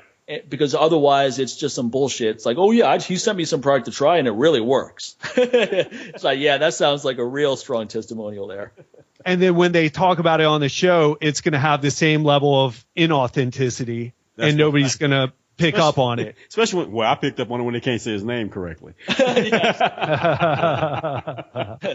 We try Mailer's aggressive string, and it really Mailer. Oh, that's what happened. Yeah, I didn't hear that joke. So someone said your name wrong. Oh my gosh. You repeated it. Oh man. Wow. I've tried advertising through different mediums throughout the years. I've never thrown a lot of money at it, because to me it's just spraying the money hose. You're being lazy. It's like, let me just throw a lot of money at the problem and see what happens. So anyway, I've tried different mediums just to test the waters, and it's not one time was it ever effective, whether it's sponsoring a podcast or an advertisement in a magazine or a banner ad, whatever it is. Not one time has it ever been worth it. On the flip side, I've had people where I wrote an article for Charles Poliquin's website, 8 Ways to Increase Testosterone. I read that. And Charles's assistant asked if I have an affiliate program. I was like, yeah. So they signed up for it. Their affiliate links are in the article. I got a ton of orders from that article, like 100 or so more, like in the first 24 hours. And guess what? That's win-win for everybody. I got great content on Charles's website. Charles's website is super high traffic. I made money. He made money. There you go. As opposed to me paying him. It's like, hey, can I pay to advertise this on your website? It wouldn't be anywhere near as effective as me delivering him content, which also had a pitch at the very end. Yeah, that's the future right there, man. You know, that's the future. It's the present too. One website that does such a great job is Testosterone Magazine, right? They deliver free content, and a lot of it is really good free content for many of our since 2001, I think, or maybe even before that, maybe 1999. So I remember when they first came out, and they push their supplement line aggressively, but they're perfectly justified in doing so because of all the free content they deliver. And it's a business model that works. So they don't have any advertisers. All of their money comes from the products they sell. And they pay authors to write there. So they're spending a good amount of money to get this content. It's not just some deal of, hey, we'll give you exposure or give us an article. No, they pay people, and some of them get paid really well. But they deliver so much free content that they get so many visitors, and their traffic ranking is incredible. I think they're in the top 1,000 at least of all websites in existence, maybe even higher than that. Wow. Bodybuilding.com is another example. Yeah, shitload of content, and then they back end a lot of products. That's where they make all their money. And then I think the original owner sold the company for $50 million a long time ago, like maybe 10 years ago. So anyway, these are just examples of like what I like to call Trojan horse marketing, where people are getting advertised to without you even realizing it, because you're reading great content and then you're going, man, this company delivers such great content. I bet their products are good too. It's at least worth a shot. Bam, you give it a shot. Yeah, I like. That's how I found out about you, Mike, is from T Nation, or Testosterone Magazine as it used to be known. Right. Before that, they were the guys who picked up the torch after Muscle Media 2000 kind of fell apart. Well, they gave me my first big break. I wrote an article for them while I was still working in the internet world, in the .com world. I wrote an article that was my experience with Matt Fury's bodyweight training system, and that was the first big step for me in getting into the business. And then I went on to write 10 or more articles for them over the years. So that exposure really did help me in the business for sure. Yeah, absolutely. And you know what? They catch a lot of shit, but I like their Mag10 protein shake. There's a couple things that they have that are pretty good. But they catch a lot of shit from the less successful, like we talked about earlier. Well, what's funny is we have a lot of people who think they're pro-capitalist, but they live socialist, right? Where they think everything should be free. So it's like, how dare these guys try to make money off of this content? It's like, well, look, man, you're reading these articles for fucking free, and you could go there and read. If you went there and read every article they've ever written, and not all of them are good, but a lot of them are, you would have so much knowledge on productive training, nutrition, etc. Without spending a dime. You don't have to buy any of their products to have access to the information. So why is it wrong for them to push their product line aggressively when they're giving you all of this free content up front? Yeah, I can't argue with that. And I don't know. That's just kind of the thing. Like, everybody's able to rip things off the internet and to get the movies for free and the songs music, for free. And it's just, the problem is music. People feel perfectly justified not paying for music. It's a right. It's like, I shouldn't have to pay for this. Now, at the same time, I will say this. The CD industry was ridiculously greedy for a long time. So this is a retaliation to that. I mean, there was a time where it was like $20 for a new CD. I know, that was crazy. One song was good. It never should have been more than $7.99, right? $7.99, people are going to go buy it without hesitation, but they kept upping the price of it. Where, of course, you're going to have this backlash of people that are like, fuck you, music industry. We're just going to do Napster and share music and download music. You guys can F off. Yeah, man. Yeah, that paying $20 for one song that you heard on I thought was really awesome, and then listen to the others. You're like, what just happened here? Well, I think iTunes is a good model, right? You just pay for the songs you want. Yeah, exactly. You listen to music, and you buy the ones you want. I mean, that's perfectly fair. Because basically that's based off what people used to do back in the days. Like you'd have that one friend that went and bought that new CD. You know, he was pretty much going to be like, oh, okay, let me listen to it. And then it's like, well, I don't like 2 songs. Hey, burn me a copy of those 2 songs. Exactly. You know, so you burn 2 copies of those 2 songs. It's basically, it's just a mixtape model. That's what mixtapes were back in the day. Right, you know, right. or like I call them, especially like in my childhood, you know, the pause button tapes where you have the jam box and you put your tape in your blank cassette. And then when you listen to the radio, there's a song that you really like, and you know, you're a freaking kid. You don't have the money to really go and buy albums all the time. You sit there and record that one song off the radio, and then there's another song you like off the radio. You record it. Next thing you know, you got a cassette full of songs that you like, and pretty much you may have maybe 1 or 2 songs from one artist. So yeah, you save a lot of money by doing it. Just think if you bought the album of every artist that's on that mixtape from those songs that you like. You would never have an allowance as a kid back then, man. So that's all they did. So basically these guys that like really hit it up, that whole idea of like iTunes, they probably were those same kids who did the same thing back when they were younger, like growing up in like the 80s and the 70s or whatever else. They were the pause button tape kids. And like, hey, now they look back like we can make money from this now. So, and why not? Why not? I'd rather pay 99 cents for something I really like than $9.99 for some BS.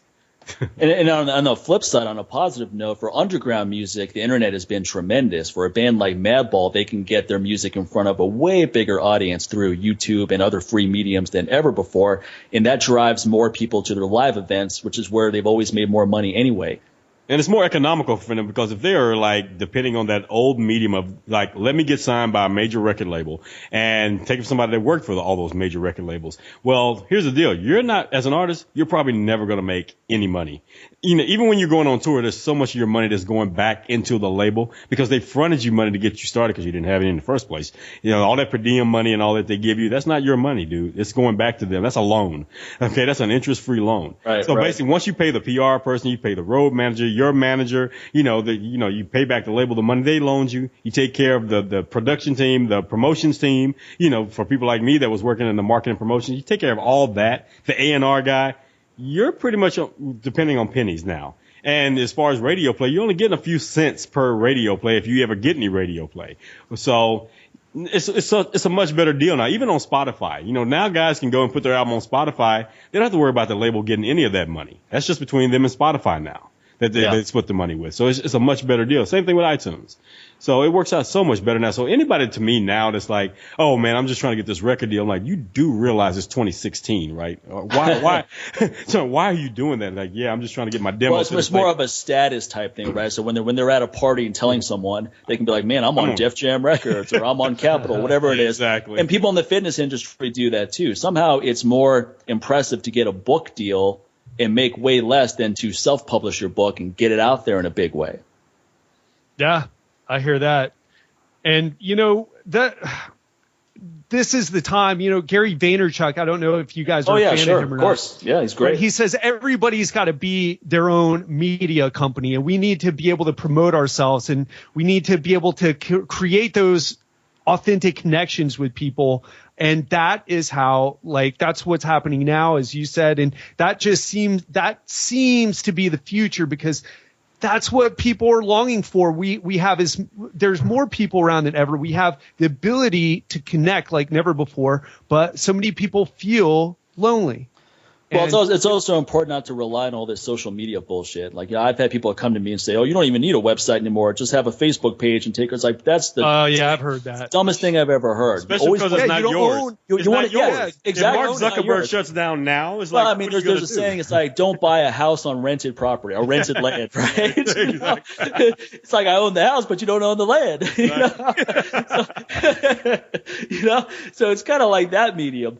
So it's like the whole point of Facebook, Twitter, Google Plus, all these different mediums should be to drive traffic to your website, not the other way around. Exactly. And also, your own newsletter list is going to be 1,000,000 times more powerful than your Facebook. It's like, if you have 20,000 people on a newsletter list versus 20,000 fans on Facebook, I promise you the 20,000 people on your newsletter list are going to be way more likely to convert into customers than the people on the social media page. Those 20,000 fans on Facebook are also probably 20,000 fans on other Facebook pages as well. So therefore, there are so many other people vying for their attention, not just you. Whereas with your newsletter, yeah, of course, it's going to be email or whatever else, and they get other emails. But this is also something they signed up for specifically in that, okay, if you're consistent, like, hey, I'm going to send this out once a month on this day. They pretty much expect that, and then they're probably going to read it. So that's the only other thing, the consistency. Well, I mean, I'll give you a recent example. I mean, I love my new product, Red, came out over the weekend. Right. I decided, let me do a little blast on Facebook first, and then I'll hit my newsletter on Monday. So I hit up Facebook, Twitter, Google Plus, et cetera. I mean, like maybe 10 orders came in over the weekend, right? Like nothing, insignificant. Within an hour of me blasting it out to my newsletter list, 50 orders came in an hour, and then it went over to 100, before the end of the day. And a ton of orders are still coming in today. And that's all from my newsletter list. Now, imagine if I didn't have that newsletter list and I'm just relying on social media to move this product. Right. Yeah, not much. The inventory would be like a 30-year supply. It's like, well, in 30 years I'll finally get through this inventory. So I mean, man, I was at Changing the Game last October, and Paul Mort, who I connected with just recently, again here in Miami because he was here.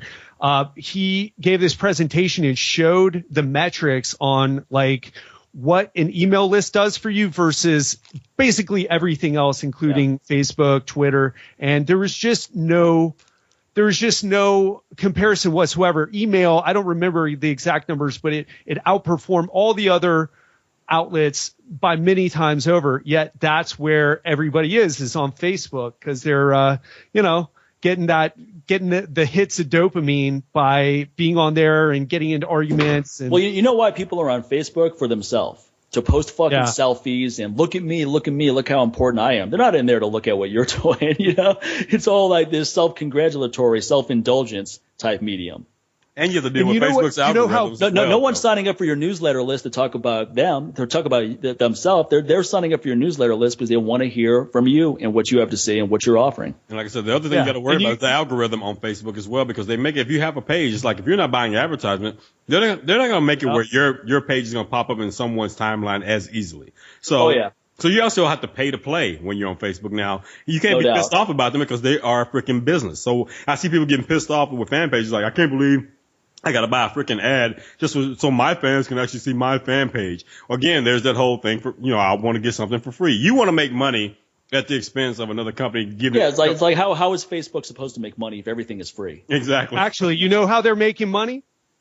They sell the data that they gather from everybody on there. So every you do, every comment, and how long your cursor stays on a particular part of Facebook, they sell that data to big companies so that they can market to you. And are they wrong for that? It's like this, dude. If you come in my house and you're pissed off, you're pissed off at the way I make coffee because I don't use a fucking Mr. Coffee Maker and I actually use an espresso machine or whatever else, and you're pissed off about that and you don't want to have that coffee, then leave. You don't have to be here. Go get your coffee. If you don't want your information sold, then don't sign up. Exactly. You're in my house. So, you got to play by my rules. If you don't like it, go away. It's really that simple. So I don't even know why people get in such a twist of like, oh my God, they're selling all our information. Well, you sold it first.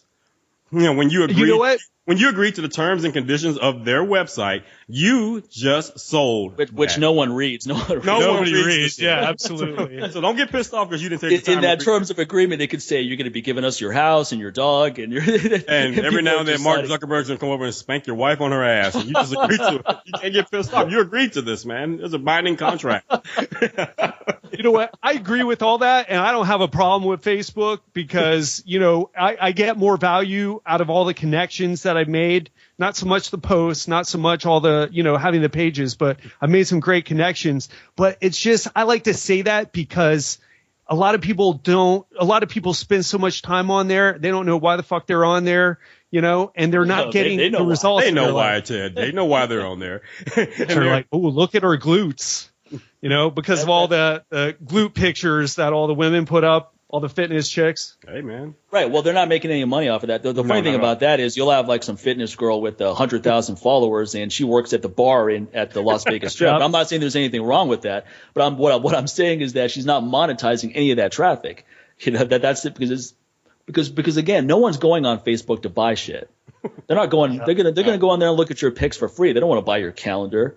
You just put it all out there for free. You gotta buy a fucking calendar now. No one needs to do that. My 2016 calendar is coming out. Like, I have a calendar on my phone. I have about 30 calendars from all the organizations I support. So the last thing I need to do is go buy a calendar. Yeah, Facebook likes don't pay the bills. You know? No, they don't. They don't. So it's not something you should waste a lot of time on at all. I certainly don't. I go on there and post whatever I'm doing, and I'm gone. Yep, same here. Just like, here it is. I'm out of here. So it'll be like 3 days later, and I come back and reply like, oh yeah, somebody replied to that. Let me reply to them now. No, but you're right about the advertising part, because I noticed that I have a fan page, because I went beyond that 5,000 limit, and I sometimes I'll post something and it has like 30 views. Yeah, like, exactly. 30 views? I have 9,000 people here supposedly that follow what I'm doing, and I got 30 views for this, but it's because I'm not paying to advertise on there. Yeah, they changed it. They sell you back your audience, like Sincere said. But you don't have to buy. You don't have to buy it back if you have your own newsletter list. Exactly. That's the thing. Otherwise, it's a crackhead. I hear that. You got the crackhead stealing your radio and selling it back to you. Like, here you go, man. I got this new radio. That's my radio. Not anymore. I've always found Twitter more effective anyway for promoting stuff. Certainly for networking, for getting high profile guests on the show. I found Twitter to be really effective. But even that is nothing compared to your own newsletter list or your own podcast, your own medium, your own promotion tools. Yep. I wanted to ask you, you guys got Roger Cross on the show, who I'm a fan of, some of the things at Dark Matter recently. Yeah, it's a great show. Other ones. Yeah, you guys reached out to him on Twitter, right? No, that one's more complex. I've known Roger Cross, and I have had email interactions for a long time. So like early in my kettlebell career, I was like, man, I wonder if this guy works out. Fuck it, let me email him and see. And I sent him an email, and he just maybe it was a day he wasn't too busy, because he responded back pretty quickly. And he's like, this kettlebell stuff looks cool. Love to check it out. I sent him a video. We stayed in touch a little bit here and there over the years. So when we did the podcast, I reached out to him and said, hey, man, just wanted to give you an update. I'm doing this podcast with my friend Sincere now. I'd love to have you on. He's a big fan of 24 too. Talk about what you're doing now. And he was down for it. So that wasn't something where he'd never heard of us at all. And I just hit him up on Twitter and said, hey, how about coming on the show? I'm not saying that he wouldn't have come on if I did it, but it just didn't play out that way. Yeah, I thought that was really cool. Oh, it was fun, man. It was fun for us. It was fun for another episode that was really fun is when we got the trainer for the Spartacus cast to come on. Yeah. I remember. And that was reaching out on Twitter, Tyrone. I believe. Yeah, Tyrone Strong. Yeah. And he was a really interesting guy, and he gave us a lot of the behind-the-scenes stuff that happened there, which both of us are fans of Spartacus, so that was really cool to hear. Yeah, I remember that one. That was a good episode. Yeah. What was funny is one of his fans was like, oh, get him back again because I want to learn about it. I was like, go buy his fucking system, man. Exactly. It's like you already got enough free information from him coming on the show. You want to learn more about what he has to offer? Go sign up for his whatever he's program, offering. Yeah. Man, that's the way people are. More free. Give us free.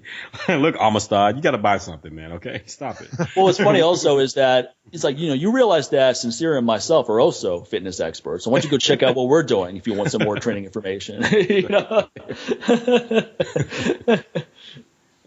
man, I don't know.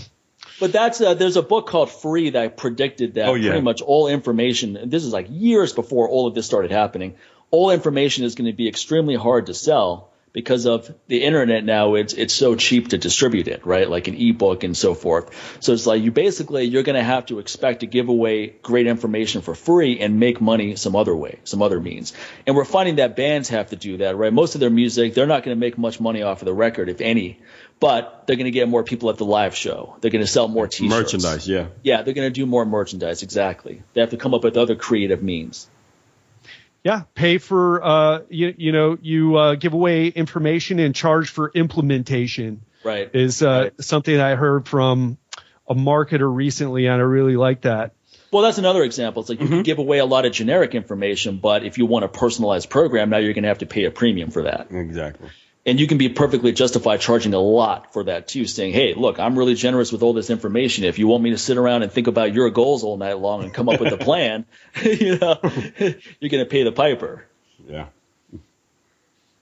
I hear that. Right, you hear it, but what are you doing about it, man? What's the implementation? I read my own program. I've been in the fitness industry for as long as you guys have. No, it sounds longer, man. You've been a personal trainer for 17 years, you said, right? Yeah, doing that for 17 years. Learned from a lot of the gurus. Well, what is your is that still your bread and butter right now? What do you do right now that's your biggest income source? Oh, that's paying for the party, as I like to say. I mean, yeah. That's supporting everything that I'm doing right now. I'll be getting paid very well to do my keynote, but fantastic. As far as but that's my first keynote, and the idea is to really move into reaching more people, impacting more lives in that way. And, it's kind of interesting because I'll be speaking at a corporate event. It's a nonprofit, but the people who are going to be attending it's more of a corporate event.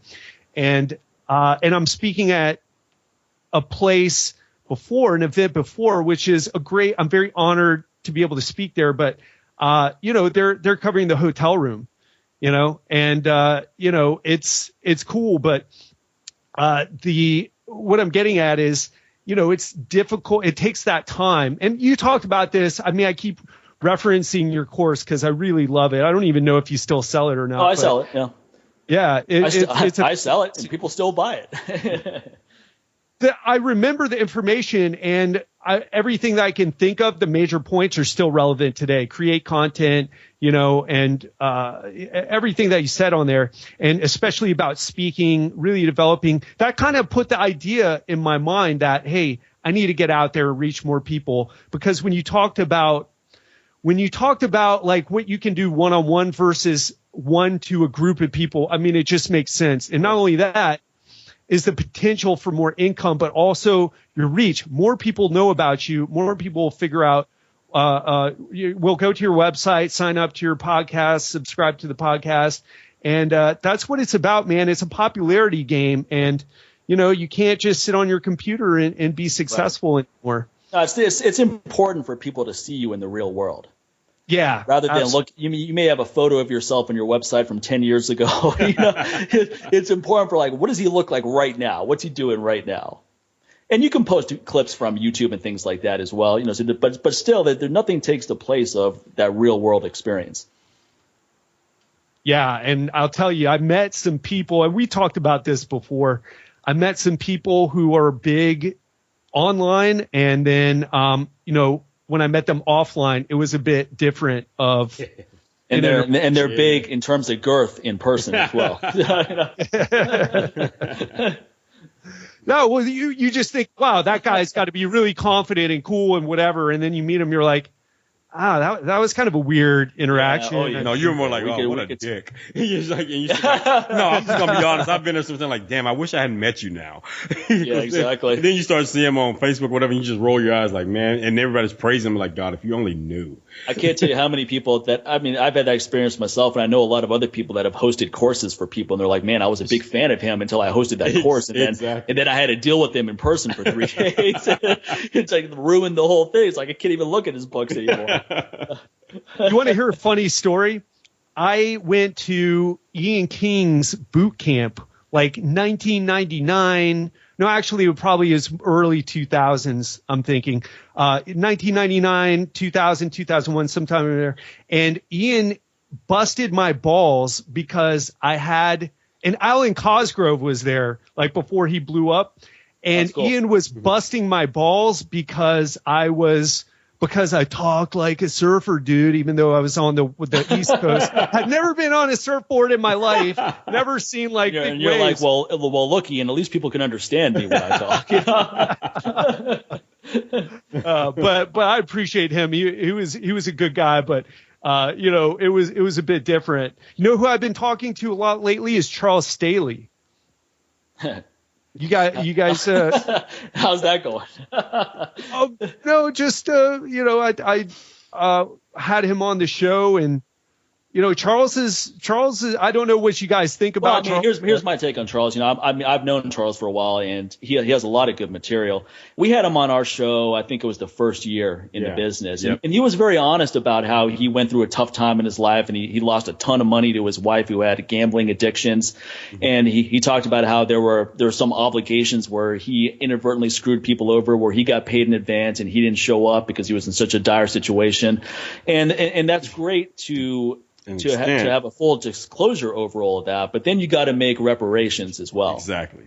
And a lot of he hasn't. Well, I don't feel like he hasn't. I know he hasn't. You know? Right. Okay. And the reason why is because people email me who were on the receiving end of not getting the reparations. And these are people telling me like, man, I listened to that episode and, he still owes me this money for this. And then I would get another email. It's like, fuck that guy. He still owes me money for this. Yeah. And I was like, this situation sucks, because my experiences with Charles personally has always been good. And he's always been very complimentary of me, and I've learned a lot over him, actually, a lot from him. His EDT book is fantastic. Yeah, absolutely. He's actually very complimentary of the show and all that. Mm-hmm. And so I felt kind of bad, but as someone who's been screwed over by other people too, there's people out there who owe me money as well that are never going to pay it back.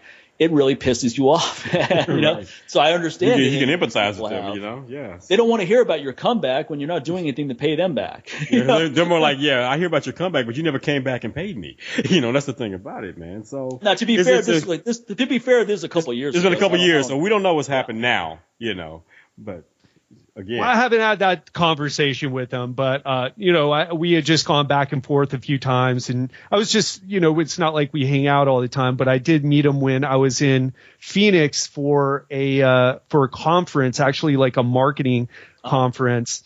And, no, it's just kind of crazy. I mean, for you, Mike, you've been doing this for a long time, you too, Sincere. And, meeting the guy, cause I met Charles at the Swiss Symposium, the Society for Weight Training Injury Symposium, the first time it was ever, either the first or the second time, I can't even remember, but I met him there. Ed Cohn was there.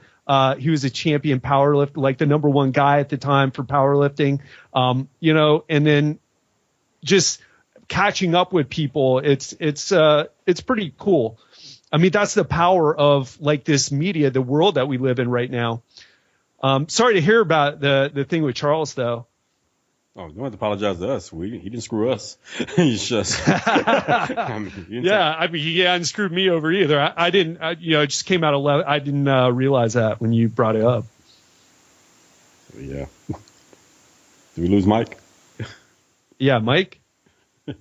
Gone. That happens every once in a while, huh? Yeah, the dogs may have started. Skype doesn't like Mike sometimes. Exactly. So yeah, man. So well, I guess, man, we can stop right there. So I guess let everybody know, like, what else you got going on, man, before we head out, and where they can catch more information about you.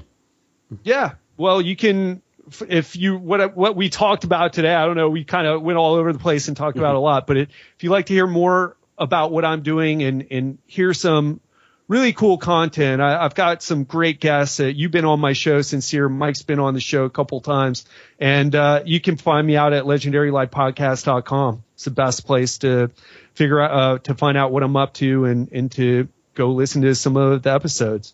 Awesome, man. Well, hey, man, we were glad to have you back on and catch up and see what's been going on with you since the last time we talked. And, yeah, man. So, door's always open. Love to have you back on later on down the line, especially, after talk more about what's going on with your business as far as the keynote speaking and also with your foundation, with the Be the Change movement and all that, and just see how that's progressed as well. So just keep us updated, man. Absolutely. And, yeah. So, man, are you really going to air a 2-hour podcast? We can do what the hell we want. We don't care. If it's 2 hours, 1 hour, 30 minutes, here's the thing about it, man. When you've established, we'll cut out most of the parts where you're talking, and we can get down to like 45 minutes or so. No, I mean it doesn't matter if it's 2 hours or an hour. If it's content, exactly.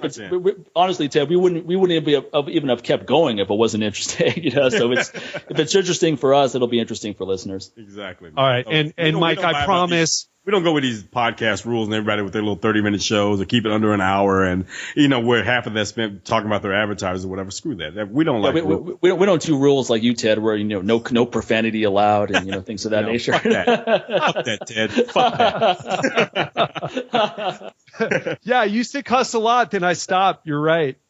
But, I just, yeah, I did on this show and I do in my personal life. I just, I heard myself cussing and I was like, I just, it's not just for me. It's the people who may come, as a result of hearing about the Jimmy Ryce Foundation. So, I don't want to say that I'm like pretending to not be me, but if not saying, is saying fuck, shit, all the words that come out of my mouth occasionally when I talk to my friends, depending on who I'm talking to, is that really me not being me?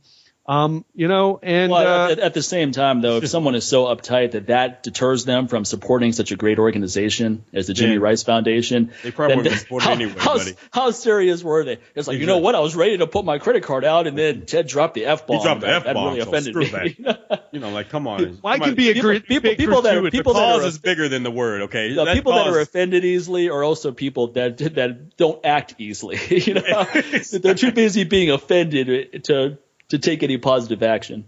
Exactly. You know what? You bring up a good point, and I feel that way. But, a lot of people do get caught up with that because they need to elevate their mindset and get mad about the things that are really important in their lives, like sitting on their ass too much, not taking care of themselves, not being stand-up person for their family. But, that's what we're dealing with out there. They need to get mad about breaking chairs every time they sit down. They should be more offended by that.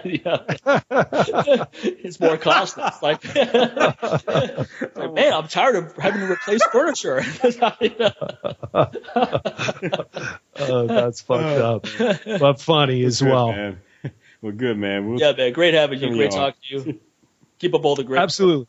All right, man. All right. Yeah. Thanks for having me back on, and looking forward to connecting again soon. All right, man. Yeah, if you want to do an episode where we just talk about one topic, then stay on course, buddy. You know what? I'll tell you what.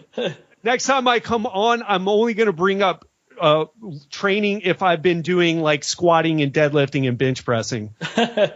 Otherwise, you may not be back on if that's the case, but that sounds pretty boring. It doesn't sound very exciting. No, well, Mike was, Mike's like, I've done that bodyweight training. I come back to deadlifts, period. Next subject. No, I'm not saying, and that's not all I do. I'm just saying the basics. You always come back to the basics at some point, which is upper body press, upper body pull, lower body press, lower body pull, torso work, conditioning, sprinting, whatever the medium may be. You just can't beat the basics. So you end up, you can try all these other mediums which have some benefit that you may take back to the basics, but you always end up back at the basics is my experience. Yep. Yeah, I hear you, Mike, but I have to give you a hard time as well. Well, you don't have to. We can cut that part out of the episode. You can say whatever you want. We've cut out. This is kind of the after show right here. Anyway, it's not going to make it on. Yeah. Cool. Great talking to you. All right, guys. Have a good one. Yeah. You too. Thank you. Take care. And that's our friend Ted Ryce. Make sure to check out the Jimmy Ryce Foundation. If you just type in Jimmy Ryce Foundation in Google or go to jimmyrice.org. Fantastic organization, great cause, one that we both support. So make sure to check that out. And then you can check out Ted's podcast, his website, Be the Change, all the cool things he's working on. And make sure to check us out, too, by using that coupon code LLA over at MikeMahler.com. You get 10% off my new Adrenal Energizer Red. Best testosterone booster ever, ASTP, TTB, EC, my estrogen blocker, and then Recover Oil to give you some great sleep at night. Use that coupon code LLA at MikeMahler.com. And how about with you, man? And over at NewWarriorTraining.com, same coupon code.